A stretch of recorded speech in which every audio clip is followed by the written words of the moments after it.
Et du coup, Bernard, on se pose la question de savoir quel était le programme de ce soir. Ouais, donc moi j'avais proposé lecture de code. Voilà, il y a eu d'autres sujets qui ont été proposés, qui ont été mis là sur la page Google Doc. Donc il y avait le sujet sur concurrence répartition. Je crois que c'est Jocelyn qui avait demandé ça, mais il n'est pas avec nous aujourd'hui. Mhm. Euh, bon, j'ai rien. Lui- Ouais. ouais. Non, Johan en avait parlé aussi, donc. Ah oui. Johan, t'en avais. Oui, moi j'en ai parlé, mais j'étais, du coup, je n'ai pas préparé ces sujets-là. Donc, je suis partant pour la lecture de code que j'étais en train de préparer là. Donc, Ouais, ouais, c'était pareil là. 20 minutes avant la session, je dis putain, faut que je trouve un morceau de code. non, moi c'était un peu plus, mais T'es sérieux? mais il fallait le trouver le code dont Et oui, c'est ça, tout à fait, c'est ça, c'est très difficile. Et puis après, il y avait aussi contraintes fonctionnelles, ça c'était moins clair pour moi le sujet là. Je ne sais pas si vous avez entendu parler des Object Calisthenics. Oui, je suis en train de regarder le site. Ça me parle de quelque chose. Et donc là, c'était une fois Socrates UK, j'étais là et quelqu'un avait proposé qu'on établisse les mêmes règles, mais pour contraindre à la programmation fonctionnelle. Excellent. Ouais, c'était sympa. Maintenant, quand je les regarde, je suis pas sûr que... je pense qu'ils sont plus faciles que les Object Calisthenics et qu'on pourrait encore les durcir. Mais peut-être que je me trompe. Ça fait pas assez mal, je trouve. Fouettons-nous encore un petit peu. Rajoutons des clous sur les fouets. Ouais, mais faisons ça pour une prochaine séance, je pense. Ce serait sympa. Ce serait sympa parce que pour la petite histoire, j'avais fait une session. Je crois que c'est un Italien qui fait ça, non? Comment il s'appelle? Matteo Vaccari? Oui. C'est ça, ça te dit aussi ça aussi, Johan? Oui, je sais de quoi tu parles. Ouais. L'Open Closed Principle et les contraintes là-dessus. Ouais, en fait, c'est Matteo Vaccari moi j'avais fait une session il y a très très longtemps à une software craftsmanship UK, je sais plus quand c'était, c'est vraiment il y a super longtemps. Et même si j'étais pas forcément convaincu de faire ça tout le temps, je trouve que c'est l'idée de pousser les potards à 11, elle est toujours intéressante en fait. Et c'est vrai que j'ai pas pensé, mais je suis en train de regarder la liste et c'est pas inintéressant. Il y a des choses.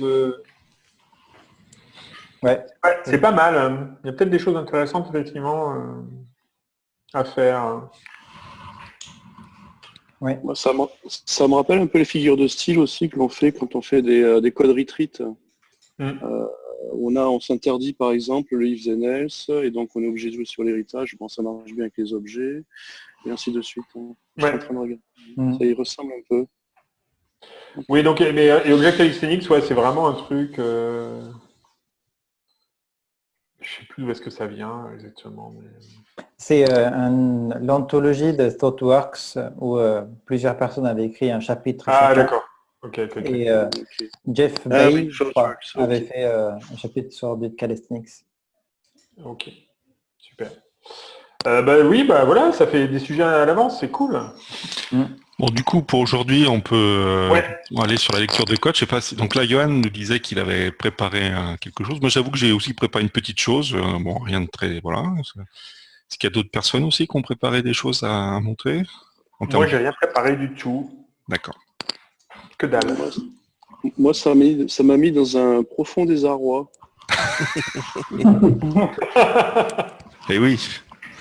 Et voilà, la grande difficulté, en fait, c'est qu'est-ce qu'on aime comme... Enfin, c'est le code qu'on aimerait montrer. Et j'ai vu des choses moches, en fait. C'est terrible. Voilà. J'ai préparé quelque chose. Ah, Fabrice, tu as quelque chose aussi?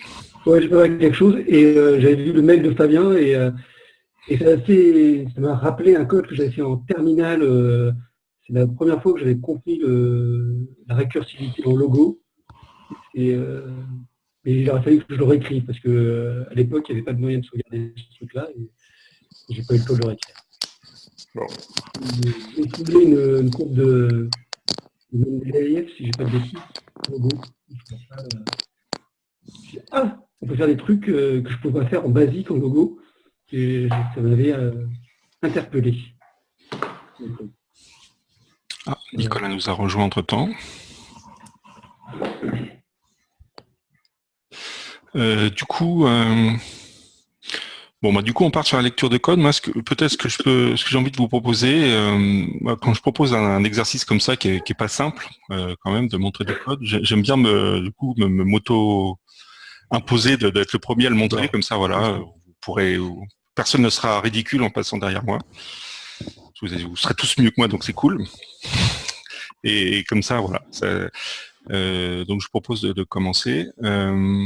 En vous montrant, et ça va, je pense que ça sera pas très rapide, donc ça laissera beaucoup le temps d'aller voir peut-être les choses plus travaillées que peuvent nous proposer d'autres personnes.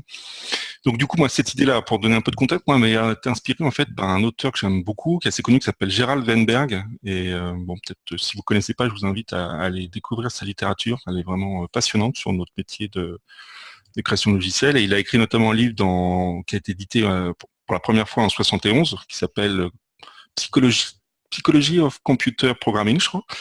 Et son premier chapitre, donc c'est écrit en 71, donc à l'époque, les langages étaient COBOL, Fortran, PL1. Mais c'est quelqu'un qui a codé dans les années 50, il a travaillé sur le programme Gemini de la NASA dans les années 50. Donc c'est quelqu'un aujourd'hui d'avoir plus de 80 ans. Et donc il a écrit des livres dans les années 70-80. Et donc ce livre qui est édité en 71 commençait par un premier chapitre qui était justement consacré à la lecture du code. Et il mettait en évidence donc déjà à l'époque en 71 les gens ne lisaient pas de code en fait, et c'est toujours vrai aujourd'hui. En fait, tout ce qu'il écrit en 71 est toujours vrai aujourd'hui. C'est que les personnes ça fait pas partie de notre corpus en fait de pratique.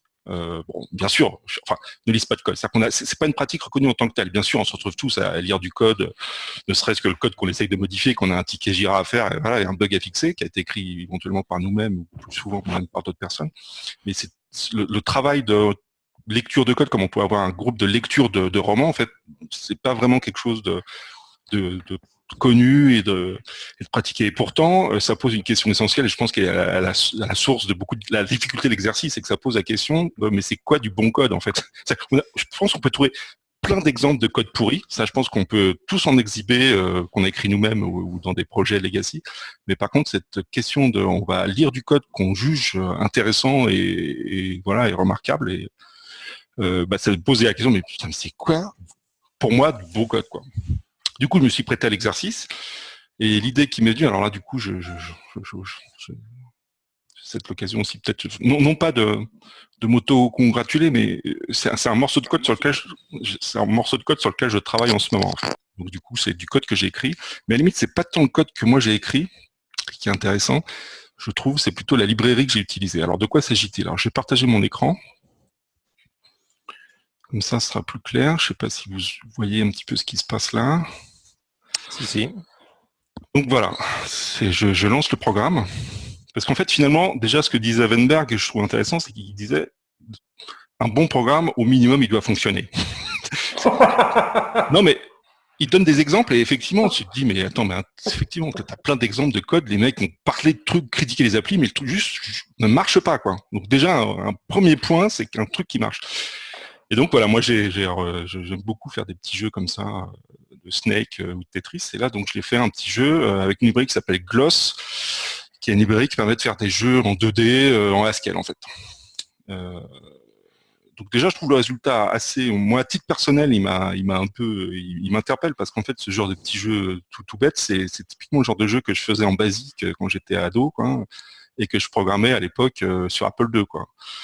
Et on faisait des jeux comme ça, et là le fait de retrouver quasiment 35 ans plus tard le même type de jeu, je trouve ça marrant de me dire que finalement 35 ans c'est toujours un peu la même chose qui m'amuse finalement, c'est toujours la même forme de code, mais bien sûr d'une manière professionnelle c'est pas du tout ce que je fais, mais en tout cas j'ai toujours autant de plaisir à faire ces petites applis, le week-end ou le soir.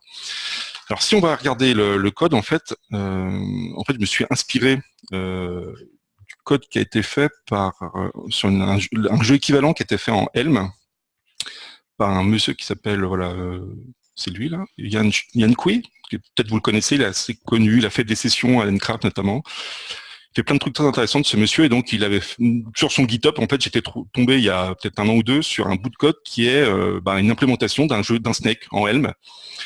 Et moi, je trouve assez extraordinaire, remarquable justement qu'en 200 lignes de code, on arrive à faire un jeu vidéo en fait, un truc qui en basique à l'époque sur Apple II prenait je sais pas combien de dizaines de lignes de code, mais là aujourd'hui en moins de 200 lignes, à peu près 200 lignes, il avait fait un jeu en Helm, et donc moi j'ai fait la même chose, je me suis c'est un peu une forme de kata, coder un Snake en langage fonctionnel, et moi je l'ai fait du coup en SQL. Alors je sais pas combien de lignes de code il fait, combien j'ai, moi j'ai à peu près pareil, un petit peu moins, mais 130 lignes, mais c'est un peu la même démarche en fait dans Gloss que dans Helm.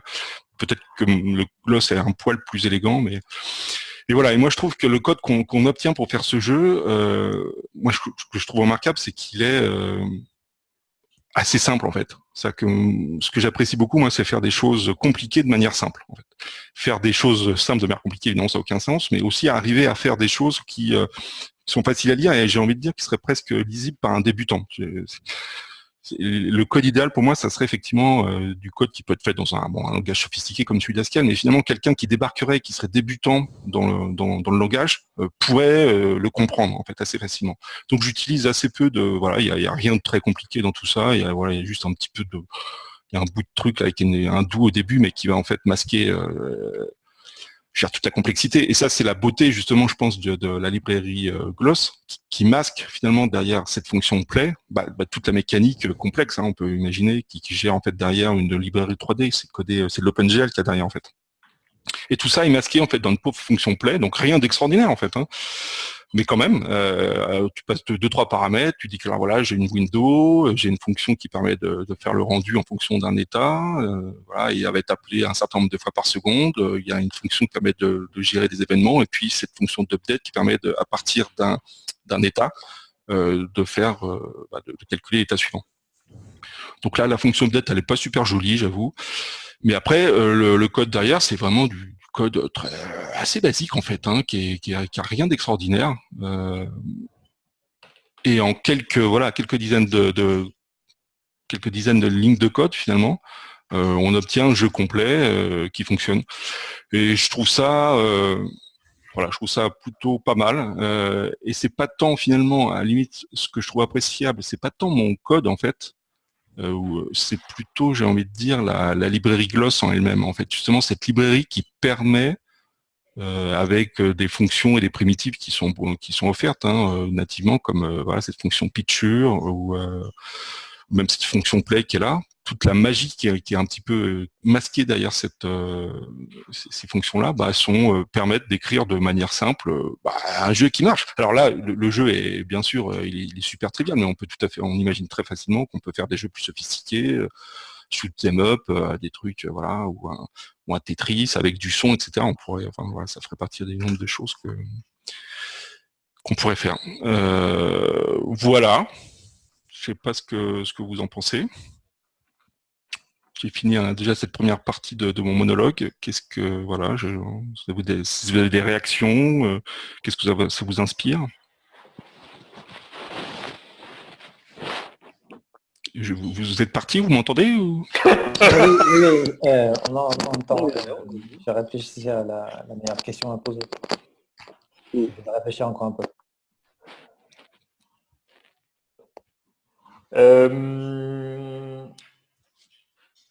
Tu l'as écrit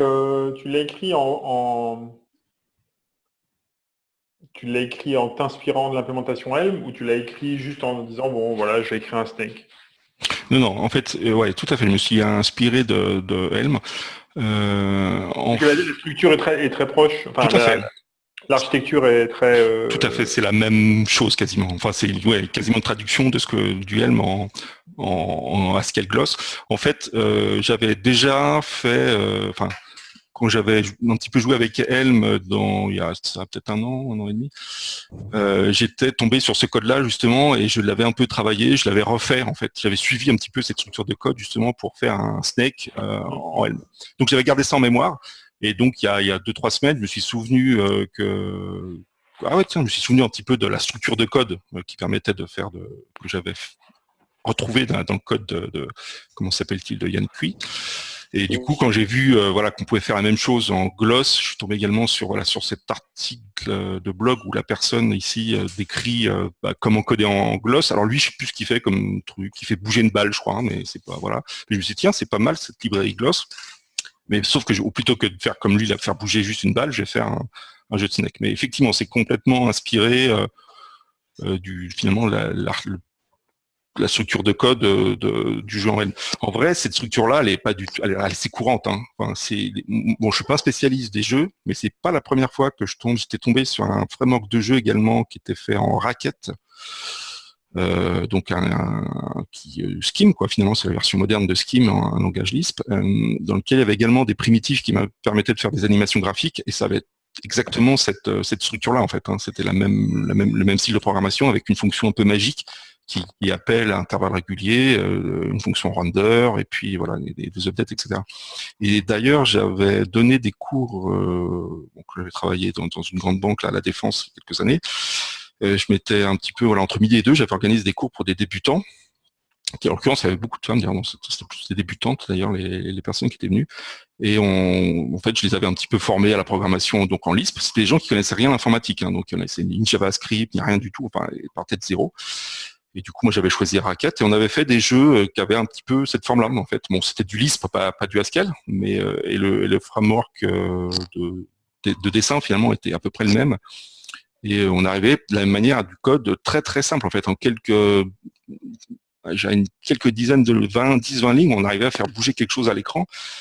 Et pour des gens qui n'avaient jamais programmé avant, en fait, je trouvais ça vraiment intéressant. Et ce qui est aussi gratifiant, je trouve, c'est que, contrairement peut-être au type d'applications que nous on fait, ça va être des applications back-end, bon voilà, c'est un petit peu...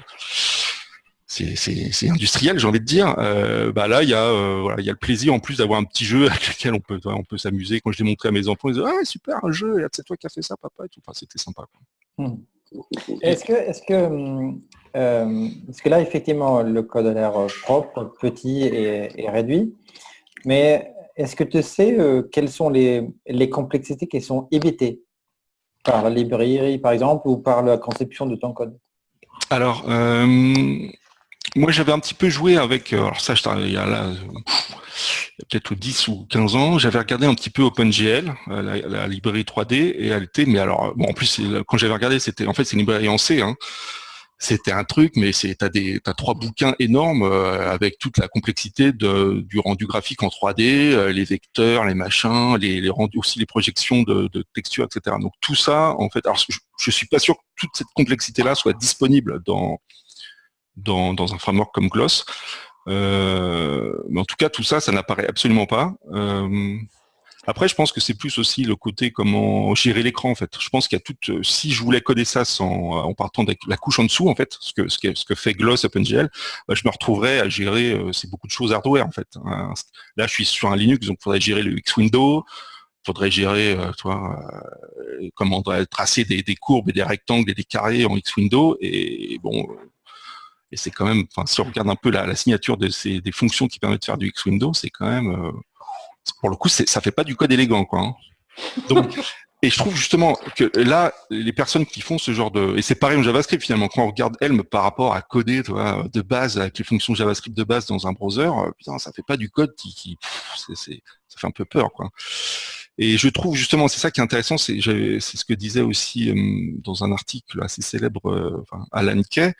Que j'aime beaucoup aussi, et il disait que ce qui est intéressant justement c'est de faire des abstractions, c'est-à-dire qu'il y a toute une complexité qui est masquée, et évidemment c'est de trouver la bonne abstraction, ça qui va être à la fois puissante et simple, et quand on trouve je sais plus quelle est la formule qu'il utilisait, mais que ça multipliait en fait le quotient intellectuel de la personne qui doit coder, en fait, ça multiplie par 10 ou 20, parce que finalement moi, je serais incapable de coder un jeu en X-Window ou en JavaScript de base, mais par contre, en utilisant des abstractions qui ont été bien pensées, ça me donne cette capacité de le faire.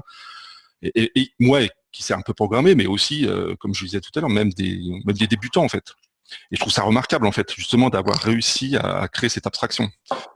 moi, si dans les applis que je crée, j'arrivais à faire de la même manière, offrir aux gens qui utilisent le code que j'ai créé, en fait, les librairies ou les classes ou les fonctions SQL que je crée, je leur donnais le même niveau de puissance avec le même niveau de simplicité, c'est quand même super cool, quoi. Ça fait sens ce que je raconte ou c'est... Oui. Yes. Oui. Voilà. Du coup, la question que je me pose, c'est par rapport à la lecture de code. Donc, au-delà du compte, tu nous as un peu expliqué le contexte de. Je ne sais pas quoi faire de ce code en fait. Oui. Tu vois ce que je veux dire, je suis d'accord. Oui, on n'est pas en train de commenter le code que j'ai écrit. Ouais. Bah, du coup, est-ce que c'est quelque chose que... il est possible que j'ai tordu l'exercice. Que je ne suis pas en train de faire l'exercice tel que de manière canonique. Tout à fait. Non, mais canonique ou pas canonique, on s'en branle, mais c'est plus par rapport à la... Oui, ou même par rapport à la réflexion de Weinberg qui dit l'exercice même de lire du code, est-ce que voilà, effectivement, je ne suis pas en train de commenter mon code. Tu as raison, je suis d'accord avec toi et on peut le regarder maintenant le code. Hein. Maintenant, après avoir fait ce long monologue de contexte, on peut rentrer dedans. Globalement, je trouve plutôt pas mal. Il y a cette fonction, pour être honnête, il y a cette fonction update là qui me plaît pas. Je la trouve compliquée, pénible. Donc à la limite, bon, comme on est plus dans une lecture appréciative, je suis pas sûr d'avoir plus envie que ça de rentrer dedans. Donc, ça pourrait être un exercice d'ailleurs d'essayer de la simplifier ou de la rendre plus clean en fait. Mais là, tout ce paquet là est vraiment, je trouve, pénible. Je sais pas. Et est-ce que tu as écrit des tests ? Alors non, il y a 0 test. L'écriture a été faite en fait, comme souvent d'ailleurs quand on code des jeux comme ça. Enfin, j'avais vu. T'as joué au jeu, quoi. Exactement, et c'est en direct en fait. Et j'avais vu quelqu'un la personne qui, je crois que c'est le gars qui est l'auteur de Minecraft. Il avait fait un week-end, il avait créé un jeu 3D en un week-end et donc il broadcastait en direct sur Twitch son écran et comment il codait. Et on voyait effectivement son écran était coupé en deux. Tu avais d'un côté le code Java qu'il était en train de trafiquer. Et là, pour le coup, c'était des trucs super compliqués de jeu en 3D, en Java. Et la partie gauche de son écran, c'était le jeu en temps réel, en fait. C'est-à-dire qu'il avait créé un environnement dans lequel, quand il modifiait du code Java, en un temps très court de build et de run, il voyait l'effet que ça avait dans l'espace de son jeu. Et moi, j'étais plus dans un mécanisme comme ça, avec en fait, à l'aide d'un petit... En vrai, j'ai un petit script ici qui me fait, voilà, il n'y a rien de bien sophistiqué, mais qui me compile le programme et puis ensuite qui l'exécute et voilà, donc je peux jouer avec en temps réel. C'est une approche playground, oui. C'est ça. Après, effectivement, le code là est pas très gros, mais pour le coup, peut-être que justement, c'est ce qui me permettrait, maintenant que tu le dis, Arnaud, c'est peut-être en passant, parce que finalement, c'est que du code fonctionnel, hein, tout ça. Là, il n'y a pas la partie vraiment IO, elle est juste au début, mais tout le reste, c'est du pur fonctionnel. Ça me permettrait peut-être de... Ouais. Dans la veine de lecture appréciative, il y a clairement une chose que je apprécie dans ce code-là, c'est l'utilisation de where, de la clause where. Ça, j'ai l'impression de pouvoir rentrer assez facilement, même dans une fonction un peu complexe, en traitant d'abord le haut niveau et ensuite le bas niveau. Donc ça, je trouve ça assez appréciable. Et en plus, dans un langage comme Haskell, on pourrait comparer ça à comment dire, des petites méthodes, des compose méthodes. Yes. D'avoir une méthode de haute abstraction qui fait appel à des méthodes de petite abstraction, mais du coup, souvent, dans nos nombreux langages, ils viennent polluer la namespace globale de la classe. Ici, c'est pas le cas. Tout à fait. Non, c'est vrai ce que je suis d'accord avec toi. Et d'ailleurs, par exemple, ces fonctions ici, par exemple, comme cette fonction newHead ou newBody, dans le premier jet que j'ai fait, je me souviens, elles étaient justement dans le namespace global. Elles n'étaient pas en where, elles étaient comme par exemple moveHead ici. Et justement, je me suis dit, tiens, pour rejoindre exactement ce que tu disais, pour essayer parce qu'elles n'ont de sens finalement que dans update, je les ai remis ici inlinés dans le where. Et effectivement, j'avais cette volonté aussi que la lecture ici, que ce soit, voilà, même si ça reste cryptique comme code, on comprend un peu ce que ça fait. Voilà, eat body, eat food. Bon, puis c'était effectivement le sens de cet utilisateur where, mais qui est d'ailleurs que je fais un petit peu partout. Hein. Je crois qu'il y en a des where, il y en a quasiment à chaque fonction. Mais voilà, je crois que de toute façon, je pense que c'est quand on code par exemple dans le dojo Haskell avec Arnaud là, le lundi matin, je pense qu'on fait là aussi assez largement appel au where. Hein. Je pense que c'est un pattern Haskell assez répandu pour le coup, je crois. Ce qui est amusant, c'est, j'étais un énorme fan du where avant, et j'essaye de plus en plus en fait d'utiliser plutôt let que where, qui revient quasiment au même, mais simplement parce que en revenant sur le code que j'ai écrit maintenant avec des let, je trouve la lecture beaucoup plus fluide, pour moi en tout cas, que la lecture avec du where, parce que je me retrouve avec une lecture d'une fonction où en fait, j'ai une espèce de préambule qui est de quelle définition je vais avoir besoin pour comprendre le corps de ma fonction ensuite, plutôt que d'avoir un corps de fonction avec des morceaux qui ne sont pas encore explicités et que je vais devoir aller rechercher plus loin dans le code. Alors, je pense que c'est vraiment une affaire de goût et de fonctionnement peut-être cognitif derrière, mais j'étais vraiment quelqu'un qui utilisait quasiment exclusivement du where au début de mon code Haskell. Et de plus en plus, effectivement, je prends cette habitude de renverser les choses. Et là, je regardais Update, c'est vrai que quand tu as ces conditions derrière ton pattern, si tu veux avoir un where global, tu n'as pas d'autre moyen, parce que je ne crois pas que tu puisses faire ça avec un let, par exemple. Mais sinon, par exemple, pour le move head, tu pourrais très bien l'inverser. Et pour moi, ça serait certainement plus simple de l'avoir avec une notation let qu'avec la notation avec le where.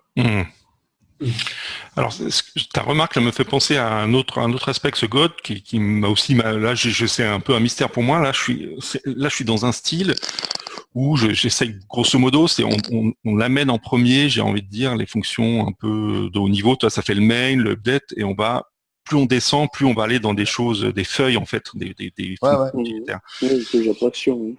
Voilà. Très top-down. Voilà, alors qu'on pourrait faire un style à l'inverse, en fait. Hein. On pourrait, parce que d'ailleurs, il y a des langages qui imposent, de toute façon, de mettre en premier les fonctions qu'on utilise ensuite, ce qui n'est pas le cas d'Haskell, mais on pourrait le faire dans l'autre sens. Et c'est vrai que c'est pas une question que je pourrais pas dire si je préfère l'un ou l'autre. J'observe que là, sur ce code-là, on est plutôt dans ce mode-là, et ça rejoint effectivement l'usage du where, mais ce que tu dis, effectivement, par rapport au let qui permet de faire apparaître en premier les choses dont on va utiliser plus tard, bon, évidemment, ça se lit un peu comme un roman, quoi. Finalement, on pose un peu le décor, et on va arriver à la fin au dénouement. Mais c'est vrai qu'en même temps, je crois que pour rejoindre un peu la philosophie dont je parlais tout à l'heure, le fait d'utiliser des abstractions, il y a peut-être la volonté, ici, dans ce style-là, que les mots qui sont utilisés là, le hit body, le hit food, justement, un peu comme la fonction play, etc., soient suffisamment explicites ou élégantes pour être autoportantes, en fait. C'est-à-dire finalement qu'on arrive à comprendre ce qui se passe dans un monde idéal. Hein. On arrive à comprendre ce qui se passe sans justement aller voir un peu ce qui se cache derrière le new body, qui est un truc à cette tête-là, qui est pas bien compliqué, mais quand même qui est un peu à quiche, finalement. Hein. Voilà. Et, du coup, j'ai une question, Nicolas. Est-ce que dans du code, on va dire du Java ou du C#, est-ce que tu préfères avoir plein de variables locales à la méthode ou plein de sous-méthodes? Je préfère avoir plein de sous-méthodes parce que effectivement, les variables locales, je trouve que tu as effectivement beaucoup moins de lisibilité. Là, pour le coup, effectivement, quand tu as beaucoup de variables locales, tu te retrouves avec un corps de fonction qui va être gigantesque et tu vas perdre en lisibilité. Je trouve que, comme tu le disais tout à l'heure avec where, et c'est le cas aussi avec let, découpler très fortement les fonctions finalement d'aide au corps de ta fonction, du corps de ta fonction, est quelque chose d'incroyablement positif. Et c'est positif avec where comme avec let. Ça, pour moi, c'est indiscutable. Et effectivement, de ce point de vue-là, quand tu rebouges vers du Java, passer par des sous-méthodes semble être la façon la plus simple de retrouver ce mécanisme-là, avec ce gros problème effectivement de pollution de namespace derrière, quoi.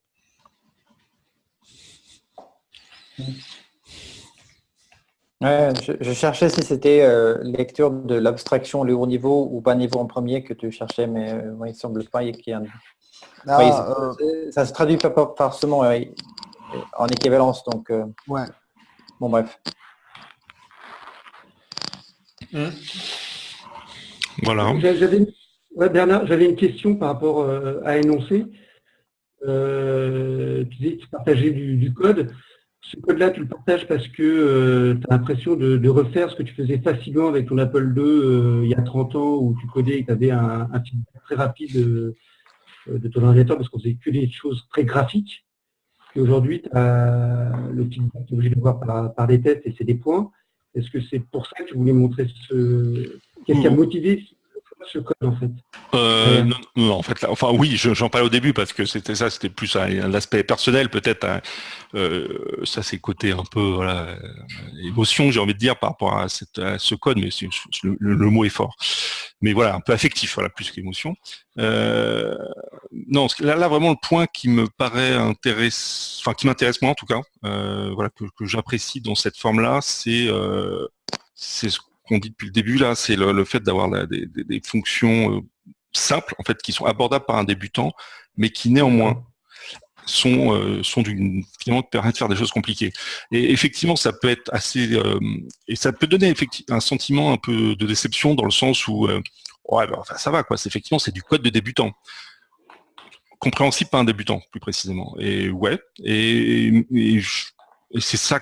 C'est ça que j'appellerais du code, voilà, c'est le genre de code qui m'intéresse d'écrire en fait.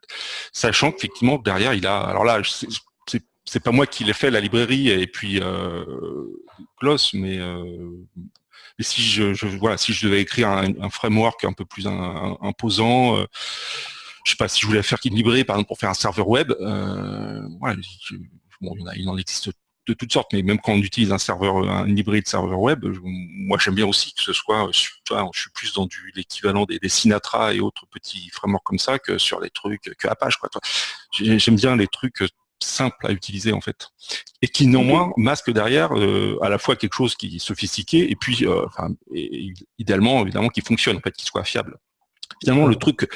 Je prends un ou deux exemples comme je l'ai fait là finalement. Quand je suis parti du code de Yann de Cuy là, aussi bien OLM qu'en Haskell, voilà, on comprend bien ce qui se passe et ça se lit bien. Et même si par exemple on voit lui son code, il est c'est un peu compliqué, c'est un gros pâté ici, mais on n'a pas de difficulté à refactorer, à faire un truc plus simple.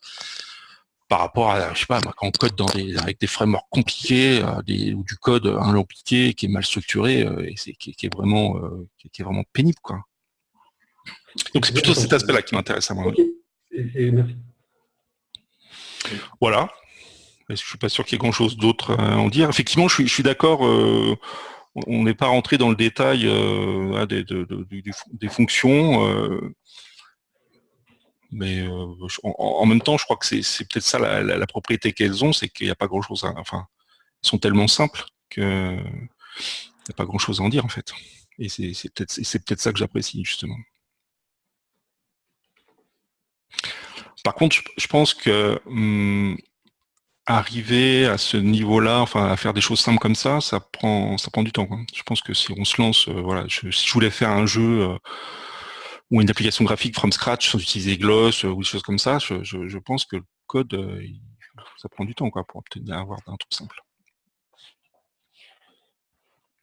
Candidat suivant.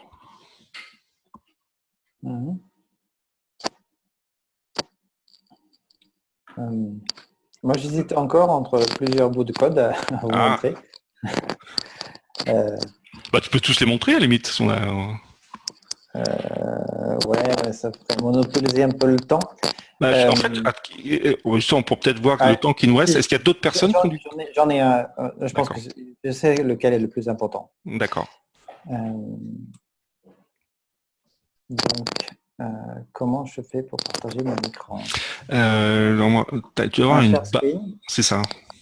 Tu as trouvé il y a un bouton en bas de l'écran.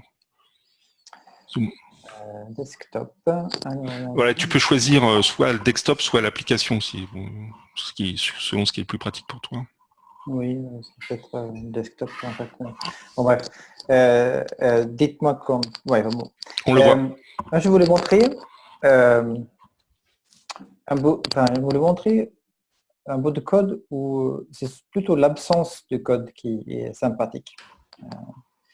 Alors, c'est pas du tout un exemple aussi complet que ça, mais c'est Morpion, donc Tic-Tac-Toe. Est-ce que tout le monde connaît ce que c'est ce jeu-là? Oui. Je peux montrer un test, et comme ça devient, voilà. On peut représenter comme ça, et là, X a gagné parce qu'il a un diagonale de fait. Donc là, c'est un bout de code pour calculer s'il y a un gagnant ou pas, ou si tel et tel joueur a gagné. Alors, l'approche un peu classique, je pense d'être la première que j'ai faite, la première fois que j'ai fait ça. En tout cas, on trouve souvent ce genre de code existant. Et donc, on peut représenter le board par 2 dimensions, avec des chars. Bon, c'est des primitives, tout ça, mais en tout cas, on peut jouer avec dans un exercice de kata. Néanmoins, ça donne pas mal de if, en tout cas pas mal de prédicats. C'est certes que diagonale est plus difficile à implémenter que le has-row et le has-column, mais après un peu de réflexion, j'ai trouvé une autre approche de faire ça. Donc là, c'est... j'ai la fenêtre à travers. Là. Ou quelque part, plutôt que de tester si un joueur à chaque position, je renverse un peu la chose en définissant quelles sont les combinaisons qui permettent de gagner, combinaisons de positions qui permettent de gagner.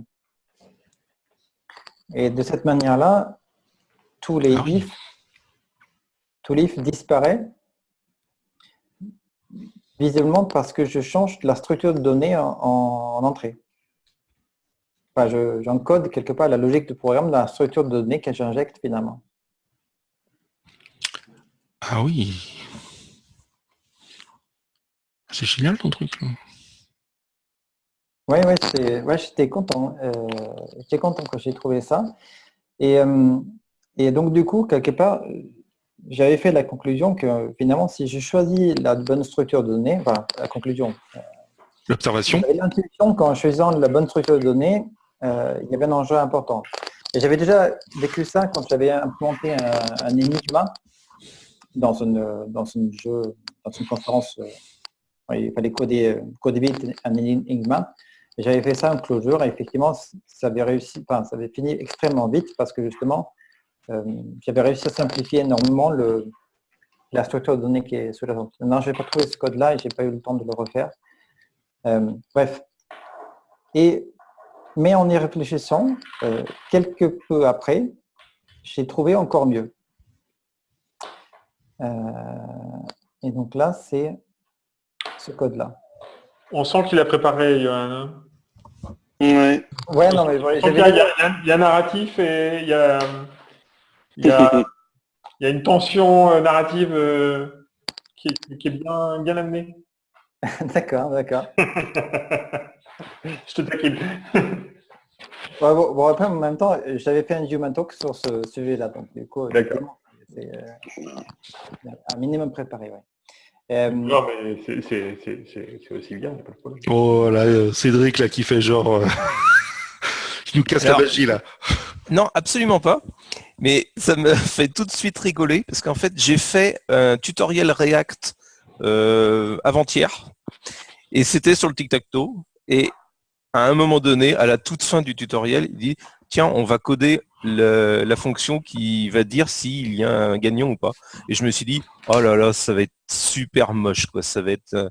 J'étais en train d'imaginer, pareil, dans ma tête, ce que tu nous as montré au tout début, avec des indices dans tous les sens, les conditions de fin de tableau, de machin.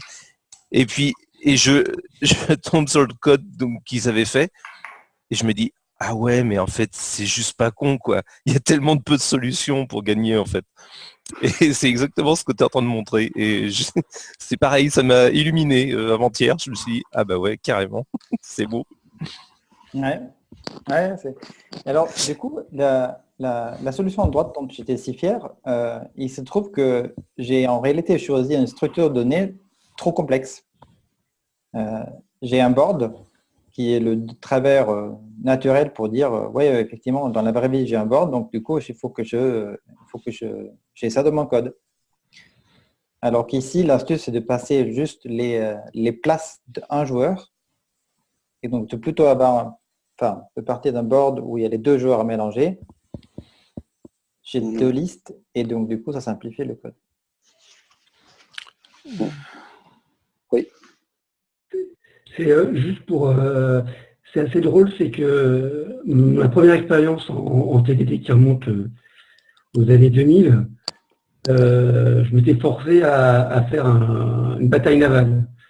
Et justement, on je pensais bêtement avoir un board et j'étais arrivé à une structure de données qui était complètement différente de celle que j'avais utilisée dans ma tête. Voilà, c'était juste partager comment j'avais découvert ça, quoi. Sinon, ouais. Moi, ça me rappelle des souvenirs, ça. Je vous ai mis dans le chat en fait le lien vers le tutoriel React et surtout la fonction qu'ils ont codée. Et je crois qu'elle est... En fait, c'est pas exactement pareil, mais j'arrive pas à comprendre en fait ton implème. Lequel la toute dernière en fait. Ouais, c'est tellement génial là qu'on a vu. C'est ça, c'est trop génial là. C'est peut-être. Ouais. Non, en fait, c'est même pas la ligne de code qui me pose problème, c'est la structure de données. Il y a quoi dans le player spot en fait? Ça c'est un arrêt. Ouais, ça, ok. Ouais. Dans c'est plus. Dans les player spot, la liste de toutes les cases qui sont occupées par le joueur X. Et chaque joueur a la liste des spots. Donc si tu joues dans la case 1, bah, tu vas rajouter à la liste du joueur A le numéro 1. En fait, elle est ordonnée en fait cette liste par contre. En gros, ils sont numérotés comme un livre, donc de 0 à 2, première ligne, et la dernière ligne c'est 6, 7, 8. Alors, on pourrait utiliser des coordonnées 2D aussi, mais ça ne deviendrait pas du tout aussi simple. Non, mais bien sûr. Non, mais en fait, ce qui me manquait, c'est que les entiers dans ta liste, ils sont ordonnés. Oui. C'est-à-dire, c'est pas l'ordre dans lequel il a joué les coups, c'est l'ordre naturel des entiers. Oui, d'accord. Ok. C'est pour ça que ça marche. Il manque clairement, pour livrer ça en production, ici, il manque clairement de l'encapsulation. C'est-à-dire que les zéros, là, j'en ferai normalement un enum. Et ceci, je ferai un type aussi, le player spot. Mais non, je pense que Cédric, en fait, on s'en fout de l'ordre. Ah bon? Bah oui, c'est le contains all. C'est le contains all qui fait le boulot, oui. Ah oui, d'accord. Ah bah pardon. Oui. Ok. Il n'y a pas d'order list, il n'y a pas besoin. En fait, ce que tu veux, c'est que n'importe quelle liste du Winning Combinations, il faut qu'il existe une liste du Winning Combinations qui soit entièrement dans la liste des player spots. Qui soit entièrement dans la liste des player spots. Ouais, d'accord. Mais il peut y en avoir plus. Okay. Mais effectivement, ce qui est un peu, oui, c'est la remarque de Johan est effectivement, c'est qu'en fait, ce que tu aurais plutôt envie d'avoir, c'est une liste de coups. Coups ou spot. Oui, enfin, de coups, mais de cases ou de jeux, quoi. Non, mais je pense que c'est vraiment une liste de coups parce qu'en plus, ça rejoint assez facilement, assez immédiatement l'idée que une partie c'est une séance de coups en fait. C'est une liste. Une partie c'est une liste de coups en général. Et du coup, tu peux faire une implémentation event sourcée de ton tic-tac-toe. C'est encore plus joli que la solution JS de chez React. Oui, mais bon, c'est moins efficace. Ouais. Alors, Je j'ai déconne, pas je trouvé déconne, la... je déconne. Ah, oui, d'accord. Moi, ça me rappelle un souvenir à l'époque, j'avais fait ça, mais j'avais pas fait comme ça du tout, mais j'avais fait une solution basée sur les carrés magiques. Parce que le tic-tac-toe, en fait, il suffit de trouver une ligne ou une diagonale dont l'addition en fait, correspond au chiffre numéro d'un carré magique. Et j'avais fait simplement un encodage d'une matrice 3-3. Et je suis allé chercher les 3 éléments, je fais une addition, si c'était bon, ça me donnait le chiffre du carré magique, c'était gagné. Mais ça Comment nécessite ça de fonctionne, réfléchir. Oui, il y a quand même un travail de réflexion. Ouais. Ouais, mais ça, c'est élégant, par contre. Ça, c'est très élégant parce qu'on montre toutes les solutions possibles. Ouais. C'est quoi? Tu as une matrice 3-3 et... Et tu fais le carré magique. Alors, ça veut dire que les additions des lignes et des colonnes et des diagonales vont avoir toutes le même chiffre. Alors, je ne sais plus ce que c'est. Il faut trouver la bonne combinaison. Et après, avec les 3 coordonnées, tu vas piocher les 3 chiffres, tu fais l'addition. Si c'est le chiffre, si le chiffre correspond au chiffre magique, tu as gagné. Mais il y a quand même un travail de représentation de données qui est un peu plus tordu, et l'algorithmique est plus tordu à expliquer. Alors que là, l'algorithmique, telle que tu la présentes, elle montre en fait les solutions. Alors que le carré magique, lui, il est quelque chose de plus compliqué. Il y a une étape Oui, ton système de carré magique, c'est en fait tu vas donner des poids qui correspondent à une grille de carré magique à tes voilà, et après tu prends tous les sous-ensembles de 3 points dans les cases que le joueur a joué pour voir s'il y en a un qui vérifie la somme cherchée. Quoi. C'est ça. Ouais, c'est plus compliqué. C'est chouette aussi. Ouais.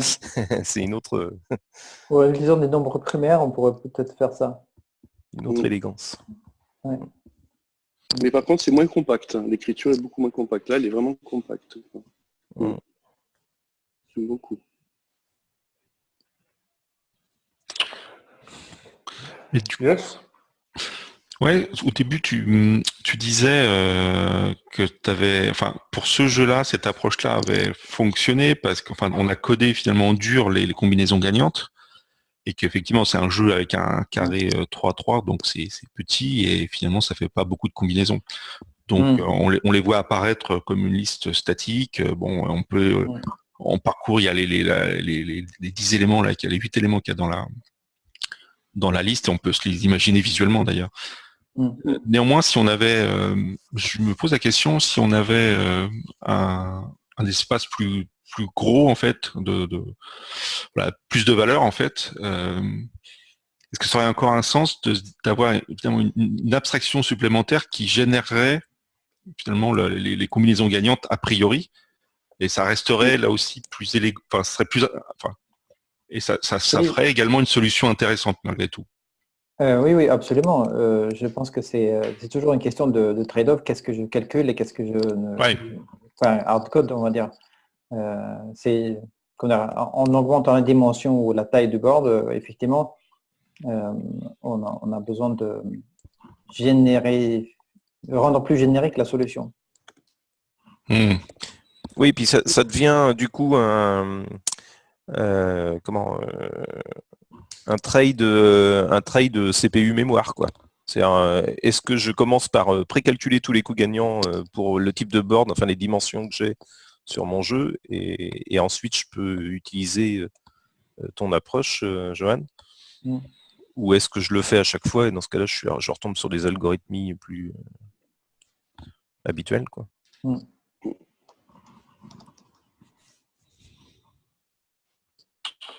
Ou tu le fais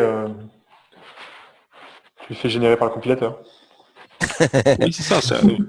Oui, en fait, ma question, c'était pas tant, oui, je comprends, le générer de manière dynamique à l'exécution, mais on pourrait effectivement même le générer a priori par un générateur de code ou par le compilateur. Mais la question que je me posais, si ce code-là, le code qui générerait cette liste-là, est-ce qu'il serait plus intéressant ou moins intéressant que finalement la version initiale que nous avait montré Johan, qui était un peu plus avec des ifs, quoi, pour dire est-ce que finalement je prends un point et puis je regarde si effectivement c'est aligné avec ses voisins, qui va être un code un peu plus fastidieux, on va dire, que celui-là, moins astucieux.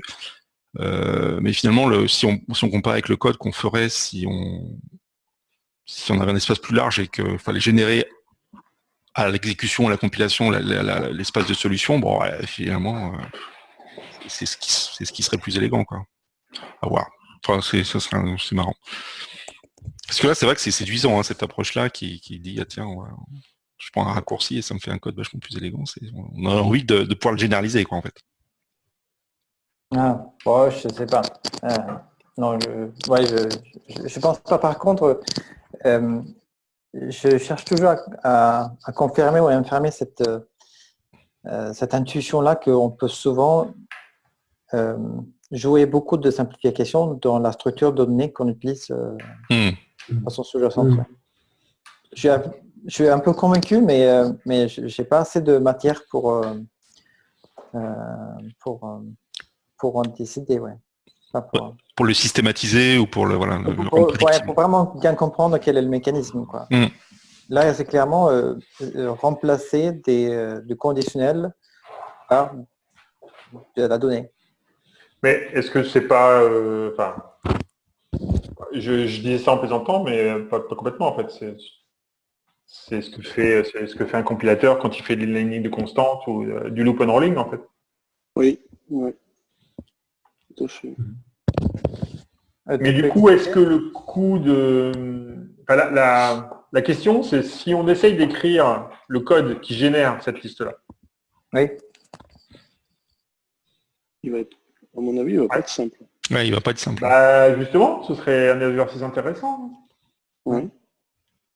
Bah, il va être aussi moche que celui le premier qu'on a vu, non? Je suis pas sûr, parce que c'est pas ça. C'est pas exactement le même problème, en fait. Non, le première solution, il ne scale pas à 3 dimensions ou à un plus grand degré non plus. Hein. Alors que si on écrit le truc, effectivement, on pourrait jouer avec les matrices. Cette idée-là avec des... Est-ce qu'on pourrait, en 5 minutes, là, essayer d'écrire le petit bout de code qui génère... cette liste-là, quoi, par exemple. Mais juste cette liste-là. En 5 minutes, on fait sur un 3-3, on fait un brute force. Alors. Bah, je sais pas, moi. Juste, je me pose juste la question, en fait.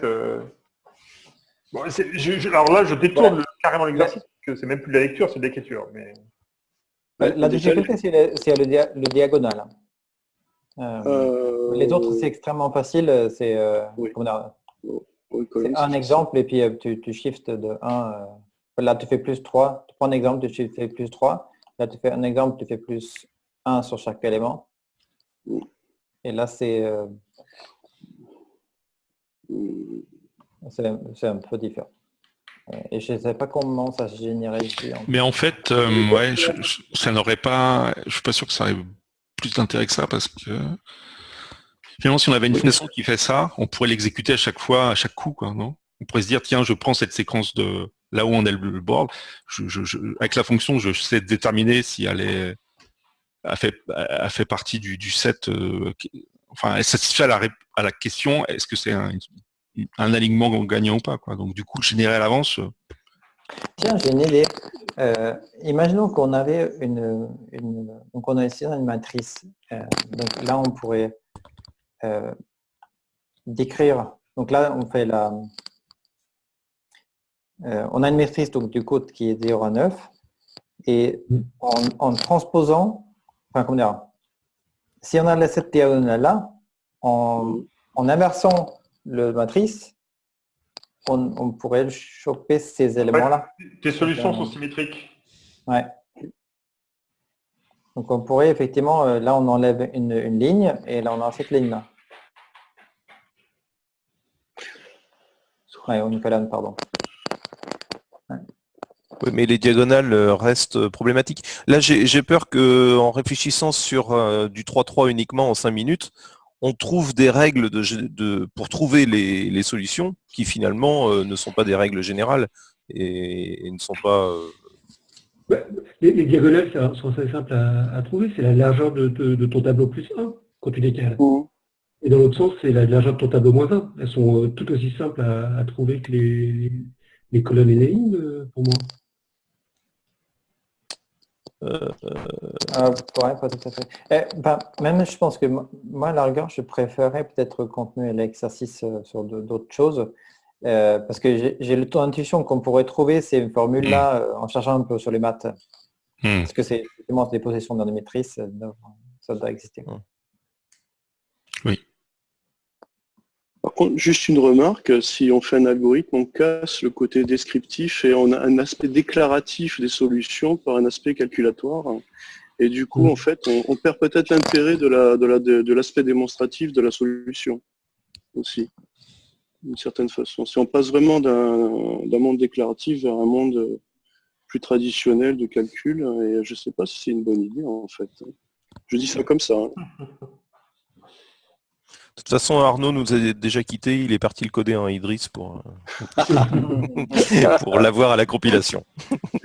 À mon avis, Tu es démasqué. Juste pour... ça me rappelle, il y a un bouquin que j'ai vraiment bien aimé, même si j'ai pas tout compris et si c'est pas forcément ma tasse de thé en général. C'est un livre qui s'appelle Let over Lambda. Et LOL. Et qui est en fait un bouquin, donc c'est du Lisp. Et c'est un bouquin qui parle de macro en fait. Et pourquoi Let over Lambda?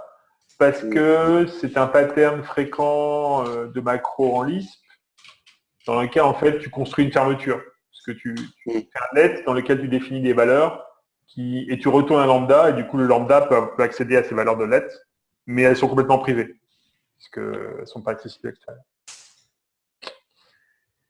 Et du coup, ce qui était très intéressant, c'est que, bon, alors après, le livre est assez pénible par certains côtés parce qu'il est vraiment dans...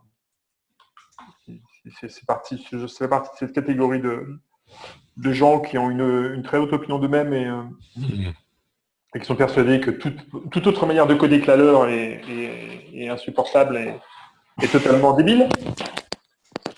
Mais il avait réussi à montrer en fait, c'est exactement sur ce point-là qu'il arrivait, pas exactement, mais en grande partie sur ce point-là qu'il travaillait, qui était mais qu'est-ce que tu peux finalement, comment tu utilises les macros, donc je parlais de compilateur tout à l'heure, mais là c'est dans du Lisp, c'est comment tu utilises les macros pour en fait générer du code, générer des constantes que tu vas avoir dans ton code plutôt que d'écrire le code qui va l'exécuter au runtime. Et c'est marrant parce que ça me... La question que je me pose, c'est toujours la question de l'expressivité de ce que tu... J'aime bien l'exercice, souvent l'exercice, je trouve ça intéressant d'avoir fait cet exercice de lecture de code parce que la question, c'est effectivement, quand tu lis du code, qu'est-ce qu'il écrit? Qu'est-ce qu'on recherche et qu'est-ce qu'on veut exprimer en fait. Et bon, enfin, je sais pas, c'est pas très intéressant ce que je raconte.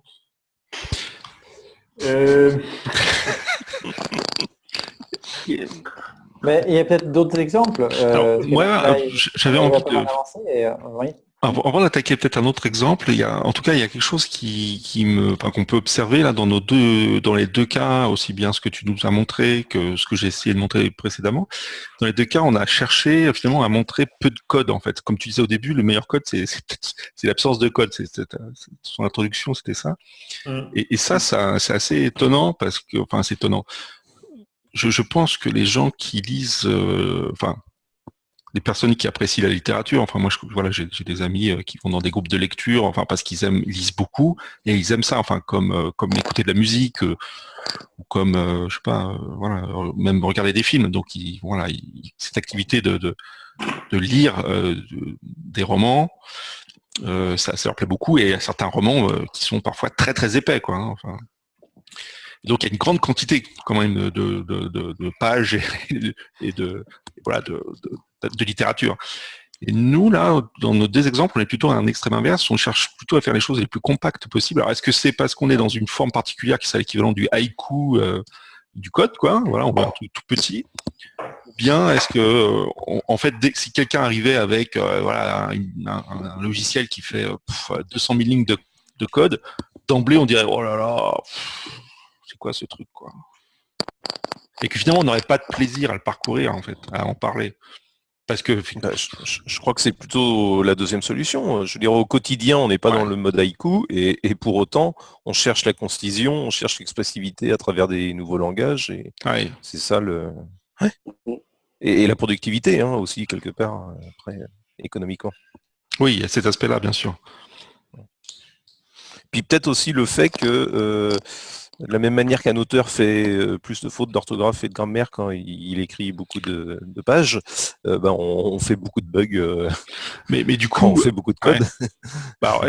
Du coup, on pourrait presque en déduire que finalement, cet exercice qu'on fait de la lecture de code, et comme le disait Didier, quand on le pose sur la table, on dit oh là là, mais qu'est-ce que je vais pouvoir raconter?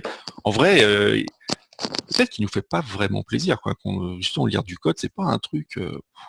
Là, ça va bien parce qu'on a, moi j'avais en gros 100 lignes de code, et Johan, il avait encore moins, il avait 30 lignes de code. Mais finalement, c'est plus une contrainte qu'autre chose que de lire du code, et c'est pas quelque chose qu'on fait avec beaucoup de plaisir dès que ça excède,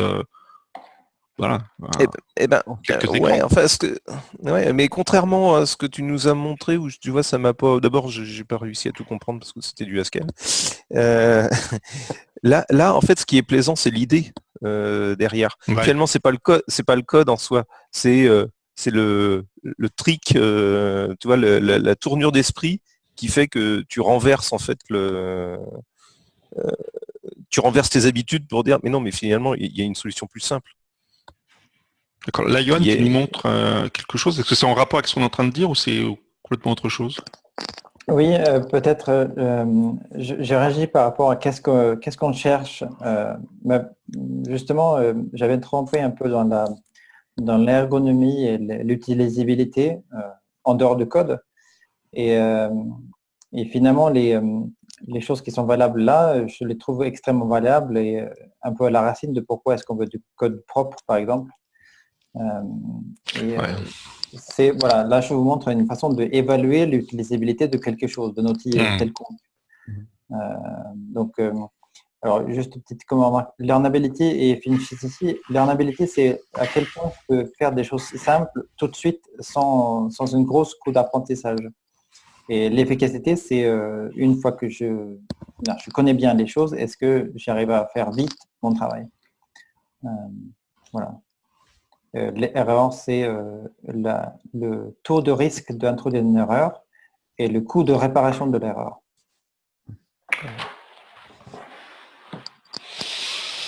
Ouais. Donc ça va dans le sens de ce que nous expliquait effectivement Cédric, quoi. C'est que mon exercice de pensée de comparer la lecture du code avec de la littérature, en fait, il est scabreux. On n'est pas du tout dans le même espace, en fait. On cherche pas à avoir un roman de 500 pages de littérature et de 500 pages de lignes de code. On cherche au contraire à satisfaire ce que tu nous mets sous l'écran, et ça nous pousse sur un style effectivement plus compact et synthétique. Est-ce que si je peux me permettre, ça me rappelle, je ne sais pas qui était là à Minecraft cette année, mais il y a eu une conférence d'une jeune femme qui s'appelle Laura Savino, il me semble. Oui. Ah oui, d'ailleurs, j'étais assis à côté de Didier. Oui, tout à fait.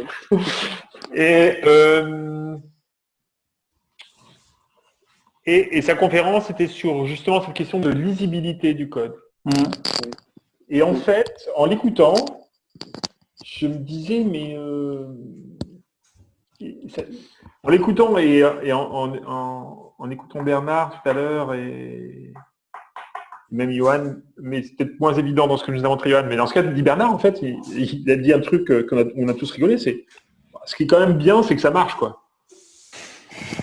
Et en écoutant donc Laura Savino parler, je me dis, mais lire le code ou que le code soit super lisible, c'est cool.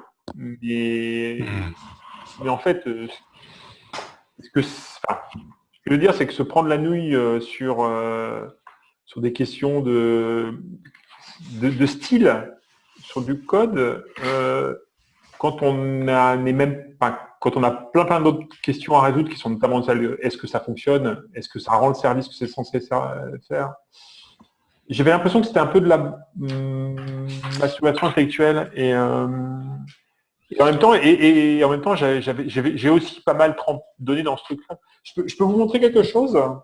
Oui. Ça me fait penser, alors je voulais pas forcément le montrer.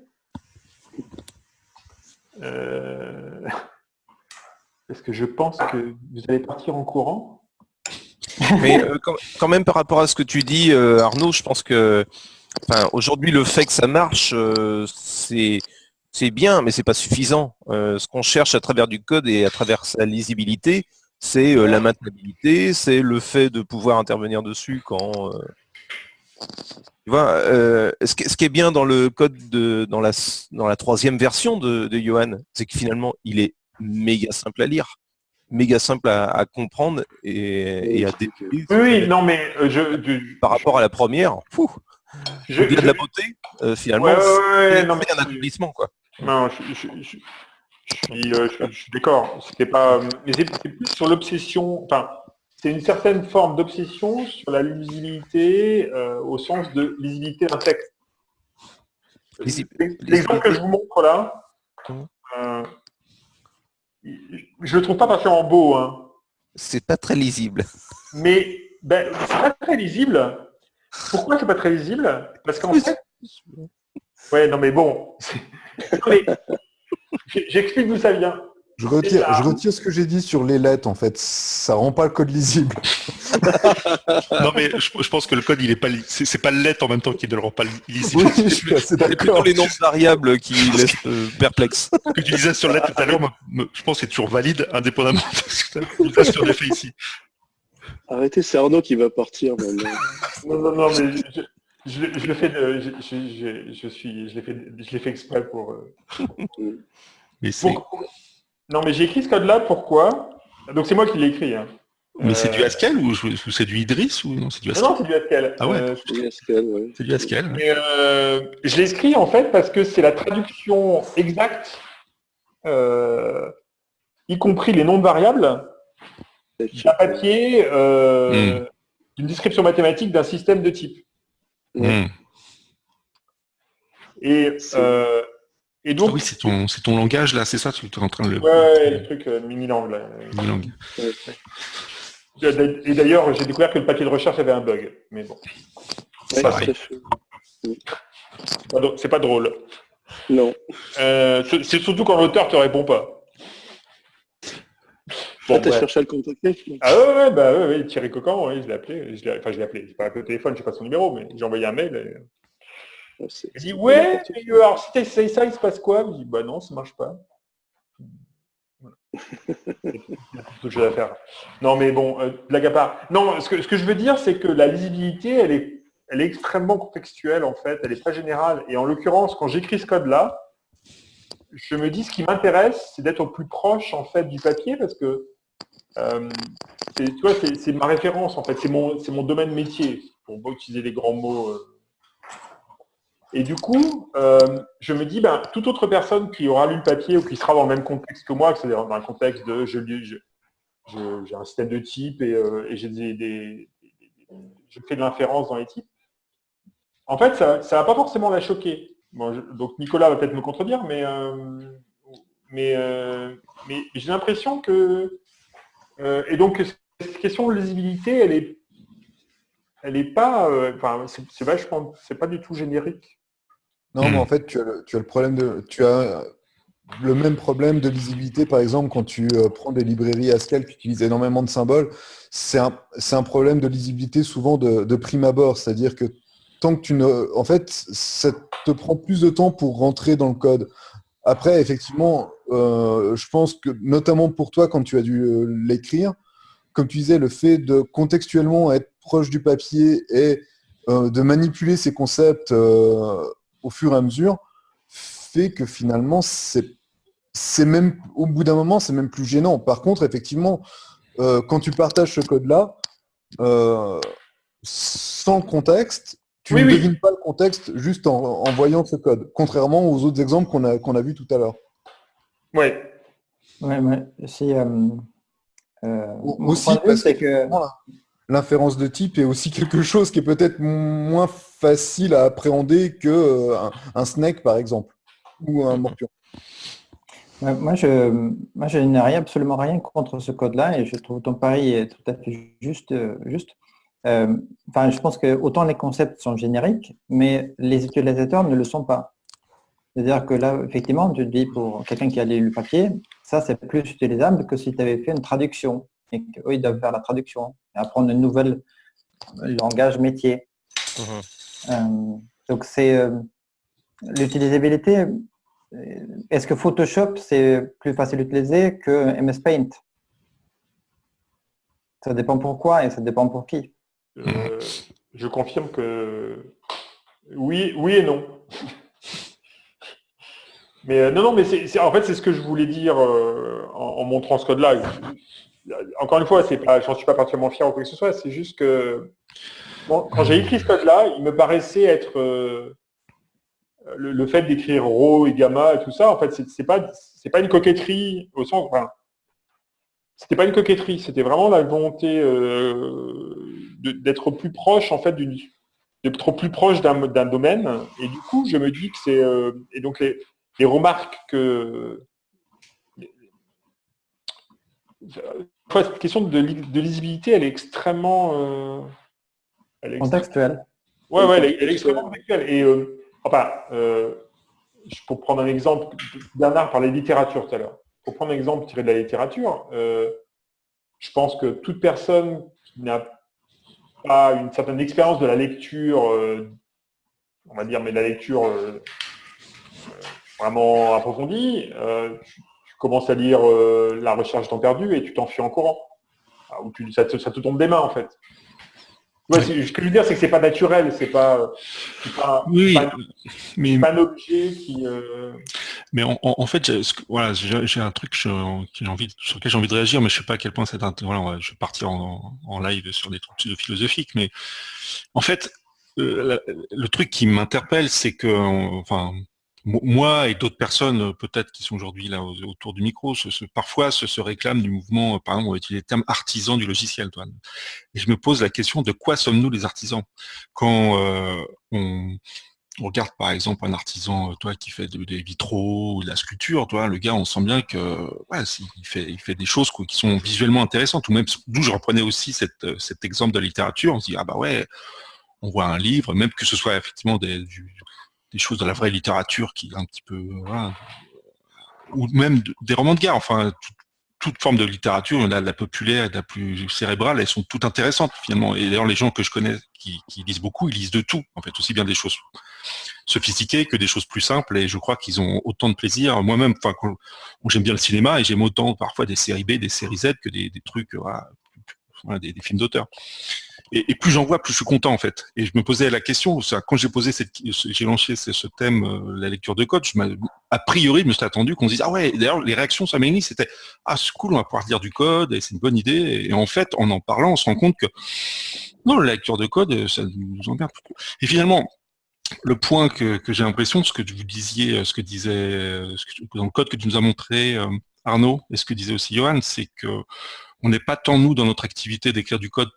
Dans l'artefact qu'on observe, c'est pas tant quelque chose proche de la littérature plutôt que des maths. Justement, ce que disait Johan, c'est que c'est un peu on recherche une simplicité qui était le mythe des physiciens, là, Einstein et compagnie. Ils voulaient avoir une formule qui unifie tout et ça fait une demi-ligne. On peut pas écrire un bouquin de 200 pages. Au contraire, c'est le mec qui arrive avec des thèses qui fait 400 pages. C'est quoi ce bordel, quoi. Par contre, le petit article là de 3 pages qui a tout compris, lui, il va être prix Nobel en fait. Et du coup, nous, c'est un peu la même chose. On cherche plutôt des choses de manière abstraite, qui soit très condensée, en fait. Et effectivement, pour atteindre ce niveau d'abstraction, comme vous soulignez, Johan et Arnaud, faut peut-être, ce que disait Nicolas, en fait, c'est qu'il faut lire il faut un peu atteindre le niveau de compréhension qui permet d'accéder à ce savoir-là. Mais du coup, ça va pas passer par lire 300 lignes de maths, quoi. 300 pages de maths. Par contre, la réflexion que je me faisais, c'est le parallèle du plaisir qu'ont les gens, finalement, à voir des films ou à lire des livres, c'est le même qu'auraient nos utilisateurs à utiliser nos applis. C'est-à-dire que ce plaisir-là, c'est celui que j'aime, moi, quand je joue au jeu à Snake.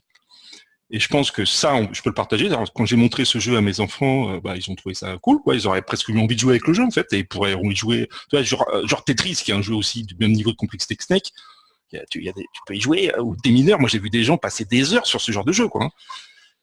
Parce que c'est plaisant, finalement. Mais par contre, le code en lui-même, on va pas rester des heures à lire le code de Snake ou de Tetris.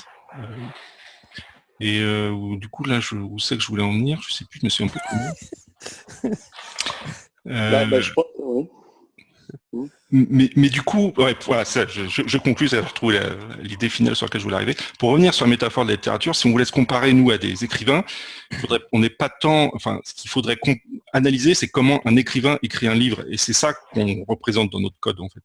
C'est plus le truc, justement, la logique qu'a suivi l'écrivain qui a écrit les 400 pages de littérature, et il est probable que ça lui a pris plusieurs mois, voire plusieurs années pour faire ça.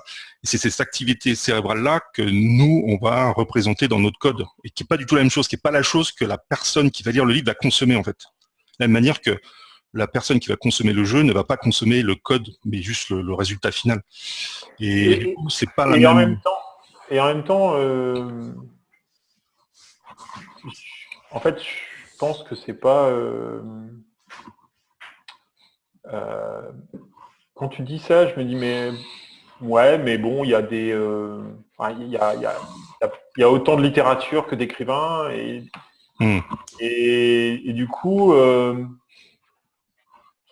comment je vais dire ça, comment je vais expliquer ça de manière simple et qui soit pas brutale, je sais pas, mais à la limite, il y a plein de moments, enfin, il y a de plus en plus de moments où finalement que quelqu'un d'autre comprenne mon code ne m'intéresse pas trop en fait.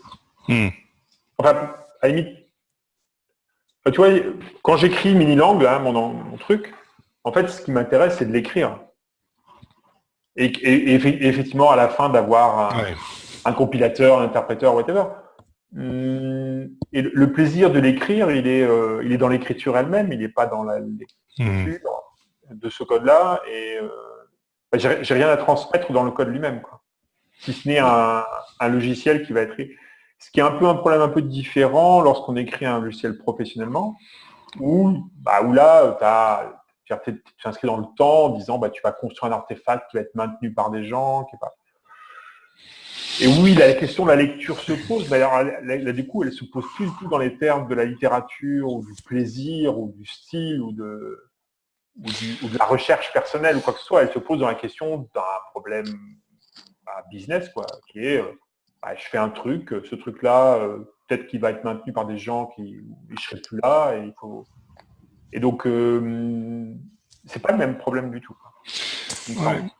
Et du coup, là, après, j'arrêterai de parler, mais c'est vrai que ça, du coup, là, ce que tu dis met en évidence pourquoi, en fait, malgré ce qu'on aurait pu croire a priori, la lecture de code n'est pas un truc qui nous intéresse, et ce qui nous intéresse, c'est d'écrire. Donc, on est plus intéressé par faire des groupes d'écriture, donc concrètement des dojos. Là, par contre, les dojos, c'est un gros succès parmi les informaticiens, plus ateliers de lecture. Et d'ailleurs, quand on a regardé le code de Johan, très vite, on s'est dit, tiens, ça serait marrant si on codait en plus, ça, on avait plus codé que de le lire, en fait. Et ça rejoint complètement ce que tu dis. Finalement, cette activité de code dont parle Weinberg... Ouais. Mais clairement, en fait. Hein. Cédric, moi, je t'interromps plus, Cédric. Oui, je me demandais, en fait, t'es sûr que ce que tu cherches à travers l'écriture du code, c'est le plaisir de l'écrire, ou c'est pas simplement d'avoir une compréhension plus profonde de l'article que tu as lu? Alors oui, il y a ça aussi, mais il y a vraiment le plaisir d'écrire le code. Ah oui, aussi. Ah oui, clairement. D'accord. Pour moi, c'est un plaisir... j'y passe suffisamment de temps pour que ce soit un plaisir. Ouais, d'accord, ok. Non, mais je pensais que l'objectif derrière, c'était plus la compréhension elle-même. Oui, la compréhension, mais c'est peut-être plus un prétexte, en fait. Mais finalement, il y a aussi, enfin, je sais pas si c'est le cas, mais quand tu lis cet article-là qui contient d'une certaine façon le code déjà écrit, même si c'est de façon finalement plus symbolique qu'un code exécutable, tu as quand même enfin, en tout cas, moi, c'est le cas quand je lis un certain nombre d'articles scientifiques au niveau du code. Tu as un certain plaisir à lire le code sous-jacent à l'article Oui. parce que tu as une certaine curiosité intellectuelle qui est satisfaite à la lecture de ces trucs-là. Et là, on revient vraiment à un plaisir de lecture de code, même si c'est plus l'idée derrière le code que le code, mais ce plaisir de découvrir une idée pour résoudre élégamment certains problèmes, et en tout cas pour moi, c'est un plaisir énorme et c'est un plaisir de lecture pure en fait. Et c'est un peu le plaisir qu'on avait tout à l'heure quand on a vu l'évolution de la solution sur le Morpion, c'est de se dire, en fait, c'est pas le plaisir vraiment du code en lui-même, c'est l'idée derrière. Et finalement, le plaisir est beaucoup plus dans le cheminement intellectuel derrière la partie algorithmique que vraiment dans le code pur. Et c'est peut-être là où on s'éloigne plus de la littérature, parce que finalement, c'est pas le choix des mots et la forme, mais c'est beaucoup plus l'idée. Et dans la littérature, autant tu as le message, mais tu as aussi la façon dont c'est écrit qui te donne un réel plaisir. Là, c'est beaucoup plus l'idée qui nous intéresse finalement que la façon dont on la réalise, quoi. Ouais, je suis d'accord avec ça, moi aussi. Il me semble que si Johan avait mis des variables un peu moins explicites, on aurait quand même trouvé ça très bien. Oui. Non mais tu vois ce que je veux dire, c'est que... Oui, d'accord. Non, mais je plaisantais beaucoup quand j'ai critiqué le choix des variables, mais encore une fois, ça rend les choses assez difficiles, mais je sais que par exemple, il y a ces exemples magnifiques sur la paramétricité des fonctions où on te dit, ben voilà une signature de fonction et juste à partir de la signature, tu arrives à comprendre ce que fait la fonction. C'est quelque chose de magnifique. Et quelque part, c'est la preuve même que dans ces cas-là, le nom de tes variables n'importe pas du tout. Et ça, c'est vrai que pour moi, c'est quelque chose qui est très agréable, quoi. Et donc, ça pose cette question pour moi qui est... quand je reviens, parce qu'elle m'avait vraiment marqué cette conférence. Elle m'avait vraiment marqué parce que je me dis, mais on s'en fout, en fait. C'est pas ça qu'on cherche, quoi. Enfin, c'est pas cette lisibilité-là qu'on cherche. Tu vois, c'est pas ce... Il me semble. Je pense que là encore une fois, c'est ce que tu disais tout à l'heure, ça dépend énormément du contexte. Oui, alors après, oui, bien sûr. Mais bon. Ouais. Pour moi, ça m'avait pas mal parlé quand même. J'étais à Minecraft justement et du coup, comme c'était très proche de ma présentation, j'ai pas mal échangé avec elle. Ce qui me manquait peut-être, et je sais pas si ça résonne, ce qui te manquait, c'est quelque part, mais est-ce que c'est pour le plaisir ou est-ce qu'il y a une réelle question d'efficacité ou de fonctionnement d'équipe derrière? En tout cas, c'est cette partie-là qui me parle. Mais l'émotion qu'on peut ressentir, parce que moi j'ai mis très longtemps avant d'avoir la vision aujourd'hui, j'ai apprécié le beau code, je pensais que c'était efficace, mais je ne pouvais pas mettre la doigt sur qu'est-ce qui rendait le beau code mieux. Plus facile à lire, mais c'était encore très abstrait. Alors que dans l'ergonomie, j'ai vraiment trouvé les fonctionnements sous-jacents et j'ai bien vu le lien entre mes émotions, j'aime pas ce code-là, et des réels problèmes qui sont sous-jacents. Donc, je trouve c'était agréable de voir son point de vue sous la lecture, son rapprochement avec le langage. Je trouve chaud, enrichissant. Ouais, mais c'est ça justement qui m'avait gêné, moi.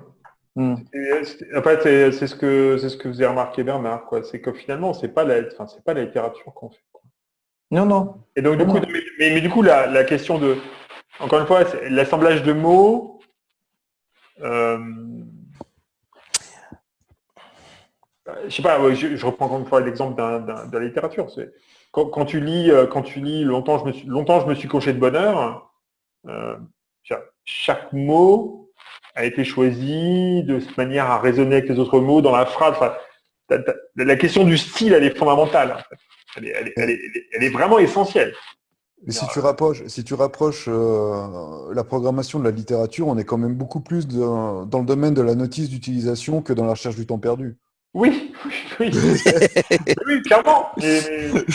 Mais donc du coup, Effectivement, si tu commences une explication de comment brancher ton aspirateur par longtemps je me suis couché de bonne heure, on va se demander ce que ça vient faire là, quoi. C'est pas le même but.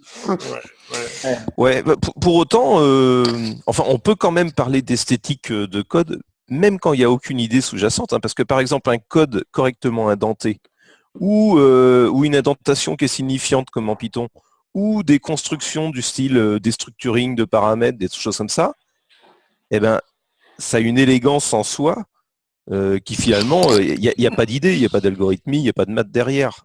C'est de la syntaxe, quoi. Ouais. Mais c'est peut-être plus proche de ce que disait Johan sur la usabilité, peut-être que les... Enfin... Ben, je sais pas, parce que moi, visuellement, c'est beau, quoi. Eh ben oui, moi quand j'ai commencé le Clojure, le destructuring, les forts compréhensions, tout ça, enfin derrière c'est couillon, mais j'ai trouvé ça joli à lire, élégant, tu vois.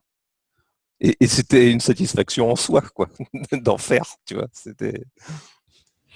Je pourrais juste vous montrer le bout de code que j'ai choisi parce que ça rejoint la discussion, c'est très très court ce que j'ai choisi. Comme ça. Ok, ouais. Je suis désolé, ou pas j'avais oublié que tu avais... Moi aussi, j'ai cru que tout à l'heure tu m'avais dit qu'en fait tu avais essayé, mais que j'ai pas. Ouais, c'est ce que j'ai compris. Donc c'est pour ça, mais non. Pardon. Est-ce que je partage un bout de code là ou Oui, pas? Ah oui, tout à fait. Oui, tout à fait, oui. Donc c'est du Erlang, c'est pour décoder une trame TCP en fait, avec du pattern matching. J'ai pas eu la chance de l'utiliser parce que, mais ça, pourquoi je trouve ça ce code intéressant et beau, c'est que j'ai dû décoder les trames TCP en C et en assembleur de manière professionnelle. Et 20 ans après, je suis tombé là-dessus, quoi. Et j'ai pas eu la chance de pouvoir l'utiliser pour décoder les trames. Et j'en suis très triste parce que quand j'ai vu ça, ça a été par rapport à ce que disait je sais plus si c'est Cédric sur le pattern matching, là, c'est ça? Voilà, sur le pattern matching et ouais, c'est chouette. Et là, tu dis, putain, je ne pourrais jamais l'utiliser parce que maintenant, je ne fais plus du tout de bas niveau parce que ça m'intéresse pas plus que ça. Mais voilà, à chaque fois que une fois sur deux, quand je parle d'Erlang, je montre cet exemple-là. Je disais que ça ne sert à rien dans notre boulot tous les jours, mais voilà. Oui, la ligne 12, je ne suis pas sûr de bien la comprendre.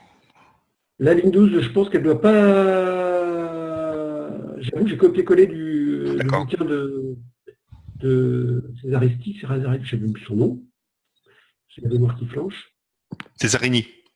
Césarini, merci. Plus très bien.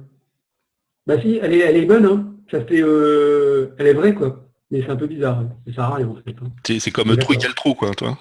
C'est un peu ça, t'as raison. Non, mais peut-être que ça a un sens particulier ou pas, je sais pas. Hein. Cette forme-là est étrange. Oui, on va peut-être la laisser. D'accord, non, ok, mais c'est juste, ça ne remet pas en cause le reste. Hein. Voilà. Est-ce que tu es en train de dire? C'est quoi ce symbole double chevron? Oui, il est bizarre. Hein. Le double chevron. Non. Juste sur la ligne 12, du coup, inférieur-supérieur, c'est quoi? C'est... Ça fait trop longtemps que je... Honnêtement, je ne saurais pas dire. Parce que autant, toi, le double, par exemple, si on regarde ce qu'il y a au début de la ligne 11... Ouais, ça, c'est du binaire, ça. C'est du binaire, exactement. Un truc tout seul comme ça, je vois... C'est bizarre, hein. Je l'ai pas fait tourner, voilà. Mais je pense que c'est faux, ouais. C'est un peu bizarre, ce truc. Je suis d'accord. Mais c'est peut-être quelque chose hein, qui a un rôle, ou c'est peut-être juste une erreur de copier-coller. Alors, c'est marrant parce que, tu vois, pour moi, c'est exactement la même chose que... je comprends ce que tu dis, Fabrice, et pour moi, c'est exactement la même chose que quand j'écris mon code avec des rows et des gamins, quoi. Parce qu'en fait, ça bâche complètement la spécification, ou en tout cas, ce qui est censé être... Oui.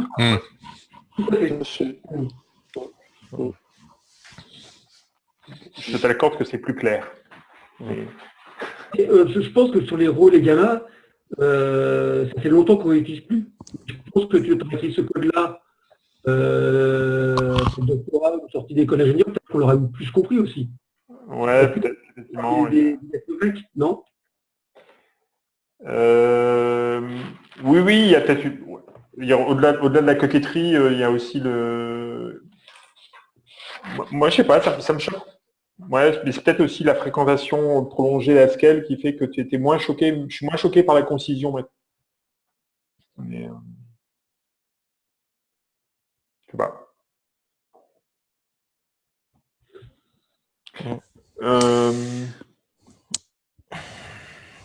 Yes.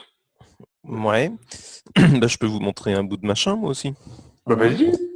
Un bout de code, moi j'ai cru qu'il y avait mon âme. Ah, il faut d'abord que tu arrêtes de partager l'écran. Alors, Fabrice. ouais, stop sharing, c'est bon. Ouais. Voilà. J'ai perdu ma fenêtre. Ah, voilà. C'est beau, hein? C'est super beau. Voyez-vous quelque chose? Ouais, C'est on voit utile. Ouais. C'est utile. Ouais. Et en fait, bon, ça c'est la version que j'aime pas. Et en fait, moi je voulais vous parler de la version closure. Le four. Là, tout le monde a failli faire des rage quit. là. Non, En fait, on disait rien, on disait, si, après tout, les goûts et les couleurs, hein, ça se dit. Ah bah oui, n'est-ce pas? Et d'ailleurs, ça m'a amené une réflexion parce que en fait tout le monde a montré des langages fonctionnels et même au-delà de ça, en fait quand on parle de code qu'on trouve élégant ou qu'on voilà, en fait c'est le plus souvent c'est du code très déclaratif quoi. Ce qu'a montré Bernard au tout départ, c'était très déclaratif finalement à travers le framework Glock là. Gloss. Comment il s'appelait? Gloss, ouais. Gloss, je crois. Et puis voilà, puis sur les autres exemples, c'est Fabrice en plein dedans, quoi. Il déclare sa structure de données, puis wouh, ça match, c'est magique. Et en fait, moi c'est plus fonctionnel que déclaratif, mais j'avais envie de vous parler de ce truc-là parce qu'en fait c'est un des bouts de code sur lequel je suis tombé dans un bouquin qui s'appelait Programming Closure il y a 10 ans, peut-être bien. Et qui m'avait vraiment séduit, où il expliquait que pour remplacer le index-of de Common Utils, eh bien en fait en closure on utilisait des fonctions d'ordre supérieur en ayant une première fonction qui va prendre un prédicat et qui va opérer sur une collection qui est aussi une abstraction finalement soit de la chaîne de caractères, soit d'un autre type de collection. Et puis il y avait des jolies constructions avec des forts compréhensions dont je parlais tout à l'heure. Et puis il y avait ce truc-là aussi qui était très fonctionnel et que je découvrais par la même occasion en découvrant Closure, qui était tiens, je veux une liste indicée, je veux l'index des éléments, je vais commencer par créer une structure de données qui associe chaque élément à son index dans la collection, puis après je vais travailler dessus. Et voilà. Et donc c'était un bout de code que j'avais repris dans une présentation que j'avais fait dans des jugs pour parler de closure. Et où je disais, il est génial ce bout de code parce qu'en fait, par la généralisation, par le fait qu'en closure, on n'est pas trop embêté avec les types et du coup, on passait un peu de n'importe quoi dans la collection et puis un prédicat pour travailler dessus, en fait, on remplaçait des palettes de méthodes de string utils très, très simplement, très élégamment. Voilà, c'était ma récréation. Ça vous a plu? Oui. Oui. En fait, l'exemple que tu as montré m'a rappelé un morceau de code que j'avais regardé il y a quelques semaines, au moment où je m'étais de manière très transitoire intéressé à la closure. J'étais tombé on a cherché Fizzbuzz en closure, on était tombé avec Jean d'ailleurs hein, sur un exemple. Attends, je vais essayer de partager l'écran. Il faut que je stop share, vas-y. Et ça, c'est juste pour parce que ça rejoint un peu ce que tu dis, voilà. Un Fizzbuzz et c'était voilà. Et avec Jean, quand on disait mais waouh, mais ça a l'air trop cool ce langage quand on a vu ça, on dit mais comment il fait? Ça a l'air magique quoi. Ça fait un Fizzbuzz ce truc là, mais il y avait les mots clés, le cycle là-dessus, mais ça fait quoi ce truc? Enfin, et effectivement ça cycle sur ces valeurs là et en fait du coup on va récupérer des paquets de 25 sur et c'est juste génial effectivement. C'est un chouette langage pour en mettre plein les yeux sur des petits katas. Après à maintenir. Ouais. Je sais pas. Hein, C'était le débat. Je rejoins totalement sur Clojure. Je pense que Clojure, ça m'a fait découvrir qu'il y avait une autre dimension à la simplicité. Voilà, et ça, quelque part, c'est un peu un idéal en termes de quantité de code vers lequel on peut tendre dans plein de cas, je trouve. Mais bon, c'est pas, enfin, c'est peut-être Lisp d'une manière générale, quoi. C'est peut-être. Oui, tout à fait. C'était mon premier liste. Oui. Enfin, c'était mon seul liste d'ailleurs. Moi aussi.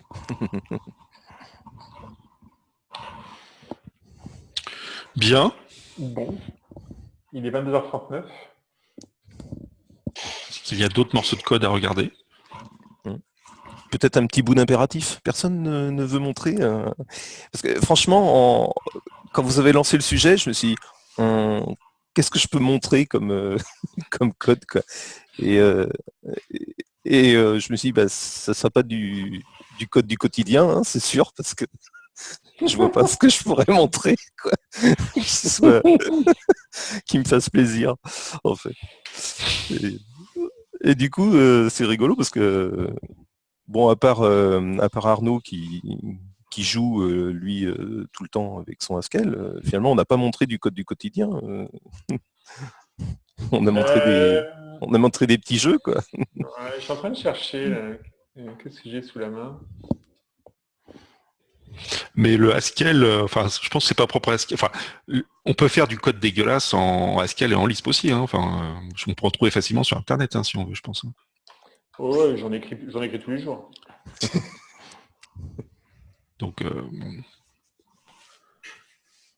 ça permet aussi de faire des trucs plus concis, mais ça permet aussi de faire des trucs pas beaux. Hein.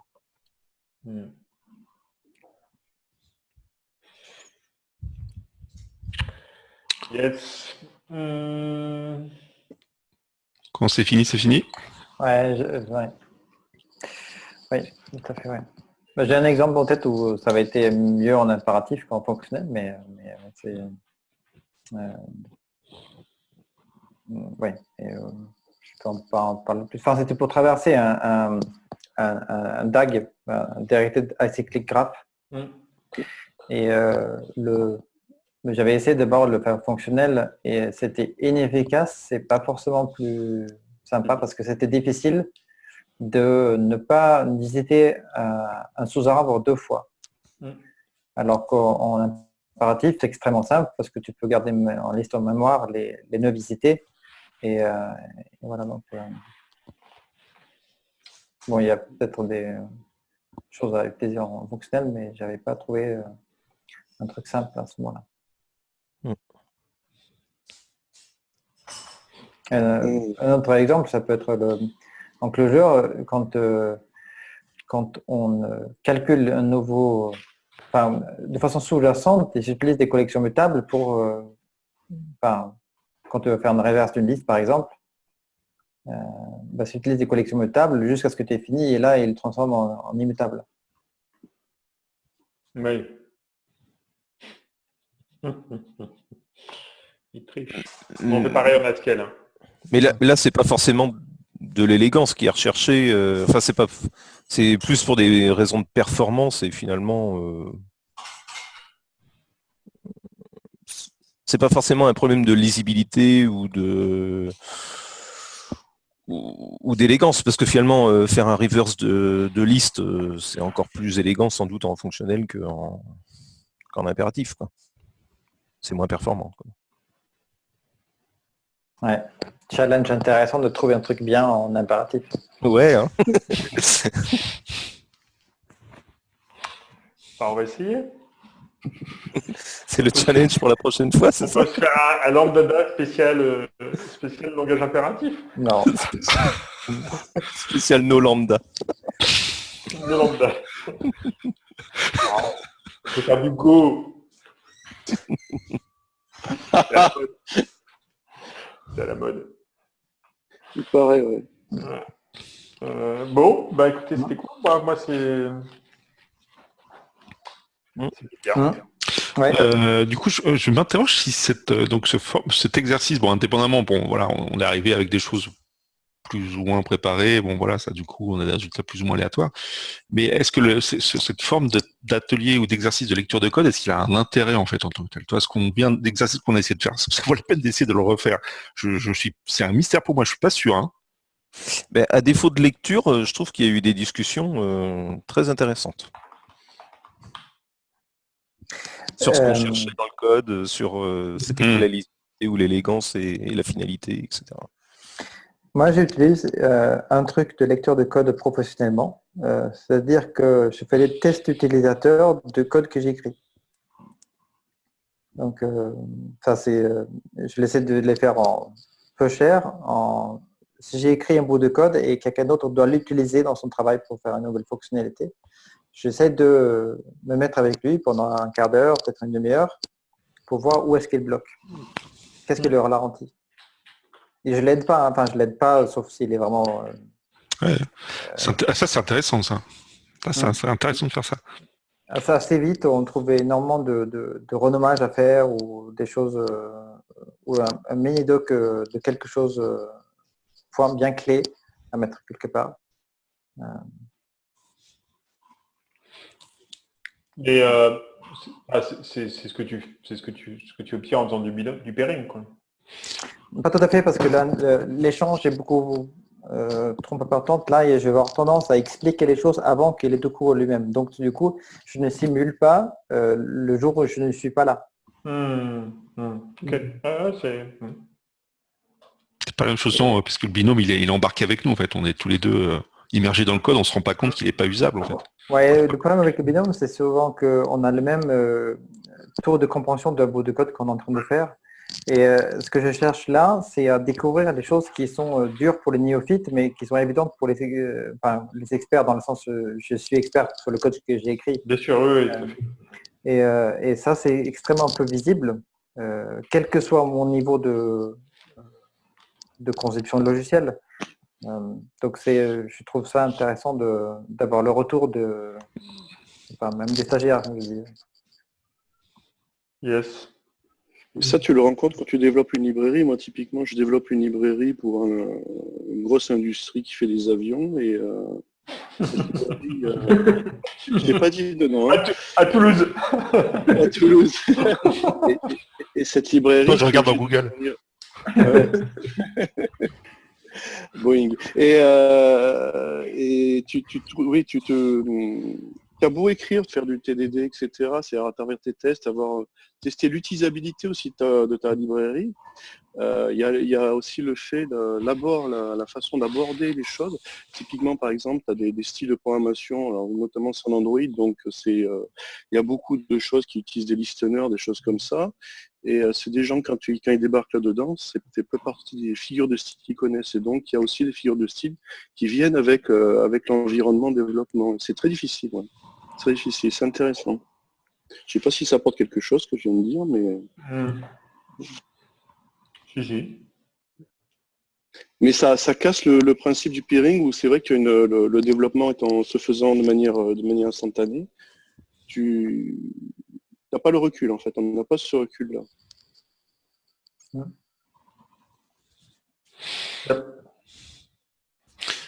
Donc, par exemple, si on voulait faire, je rebondis là sur ta proposition, l'exercice que tu décrivais, Johan, de test de usability du code.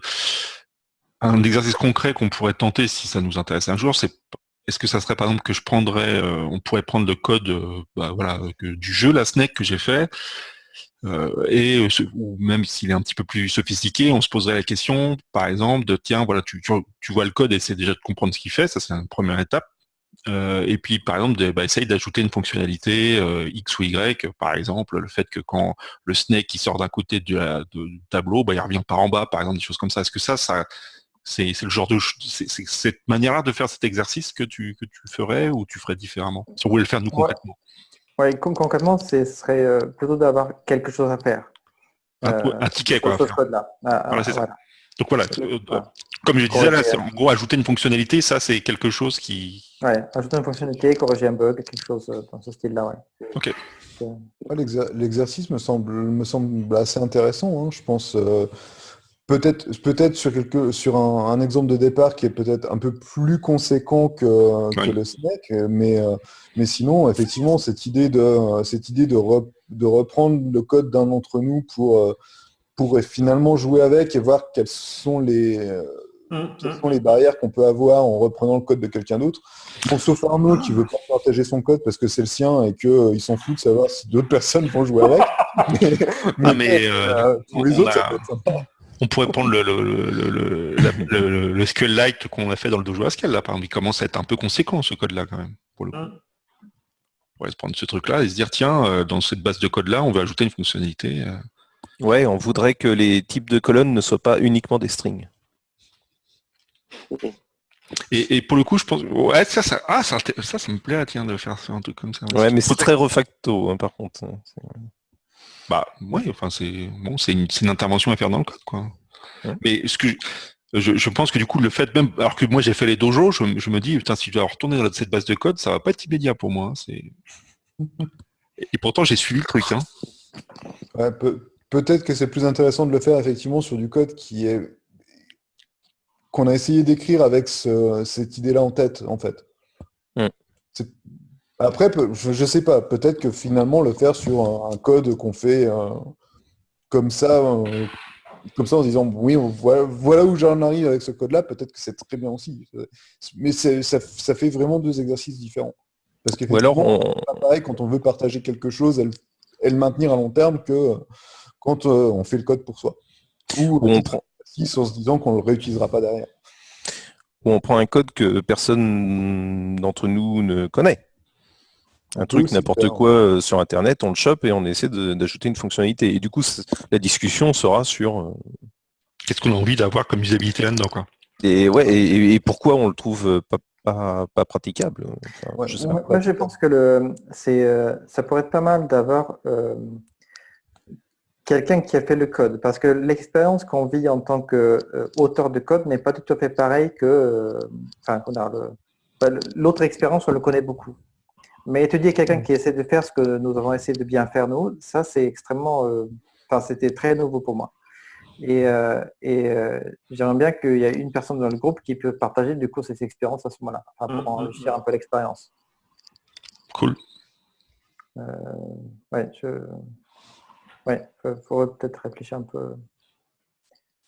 Parce que je me disais, est-ce que ça serait pas moi du coup, mais en fait peut-être pas, parce que je l'ai déjà vécu, donc peut-être moi c'est enrichissant.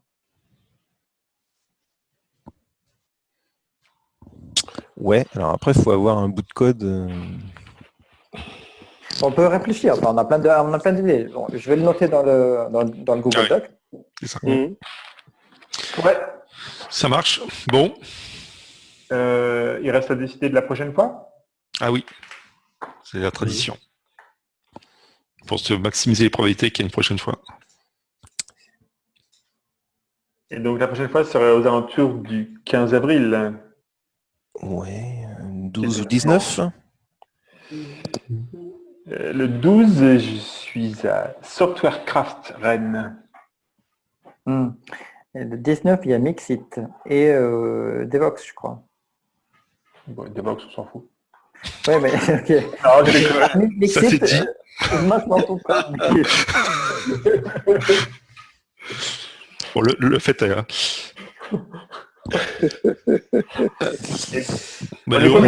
jeudi. Voilà, ça peut être le 11 aussi. Ou le 18. Et ça peut ne pas être un jeudi, ça peut être un mardi. Ça peut être... Oui.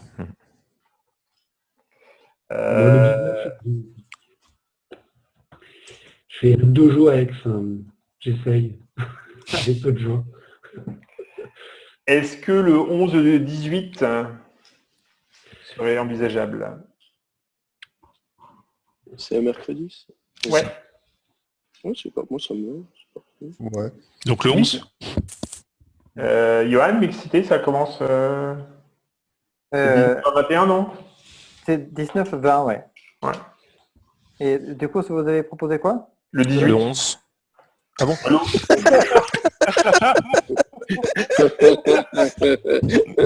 Moi une petite préférence pour le 11 en plus. Bon, voilà, c'est plus. Moi, je peux les deux, je crois. Ouais, effectivement, 11, c'est mieux, ouais, mais ouais, je peux les deux. Ouais. Bah, c'est ça que si après tu vas mixer. Ah, oui, non, le non, non, lendemain, c'est bien. non, 18, je peux pas, ouais. Effectivement, c'est Non, 18, ça risque d'être compliqué. Ouais. Bah oui, si tu vas mixer le lendemain. Ouais, le 11.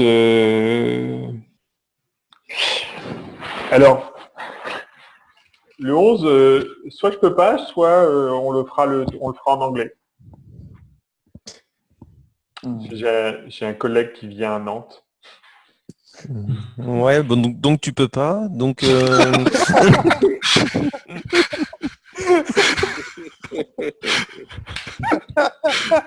On peut faire en allemand aussi, il est allemand. Encore moins. Oh bah si c'est allemand, ça va, on peut. Ça aurait été un américain en anglais, on aurait la honte, mais bon, ça va, s'il est pas anglophone. Non, mais bon. Non, c'est bon. Écoutez, de toute façon, non, on fixe le 11 et puis c'est cool. Mais j'étais le seul à pas pouvoir le 18, donc. non, mais attends, je change les dates. pourquoi on est fixé comme ça? On peut très bien dire c'est le 26 ou c'est le 5 aussi. Enfin, Oui, tout à fait. Le 26, c'est mon anniversaire. Ah, ben bon anniversaire. Mais on sera vraiment heureux de le fêter avec toi. Alors, et je serai à Berlin. alors à titre personnel, dans l'exercice que nous sommes en train d'accomplir, c'est de maximiser la probabilité que la prochaine session ait lieu, j'ai l'impression que rallonger le délai ne va pas dans le sens de maximiser la probabilité. Donc s'il faut changer quelque chose... Moi, je propose qu'on fixe le 11, qui me paraît être une date relativement proche et au bon moment, et il y a le maximum de gens, et puis les bonnes personnes, les personnes qui sont là sont les bonnes personnes. Ouais, ou le 10, pourquoi pas? Non? Le 10, ça me va aussi. Non, le mardi, il y a quelqu'un qui pouvait pas? J'ai pas... Non, pas moi, mais... C'est bon Bah, pour moi. le 10. Bah, si tout le monde est... Voilà, très bien. 10 avril, Ça marche. ça marche. Banco. Bon. Je vous remercie. Merci à tous. C'était une session agréable. Bah, à la prochaine. À la prochaine. Ouais. Ciao. Avec... Ciao. Allez. Salut. Ciao.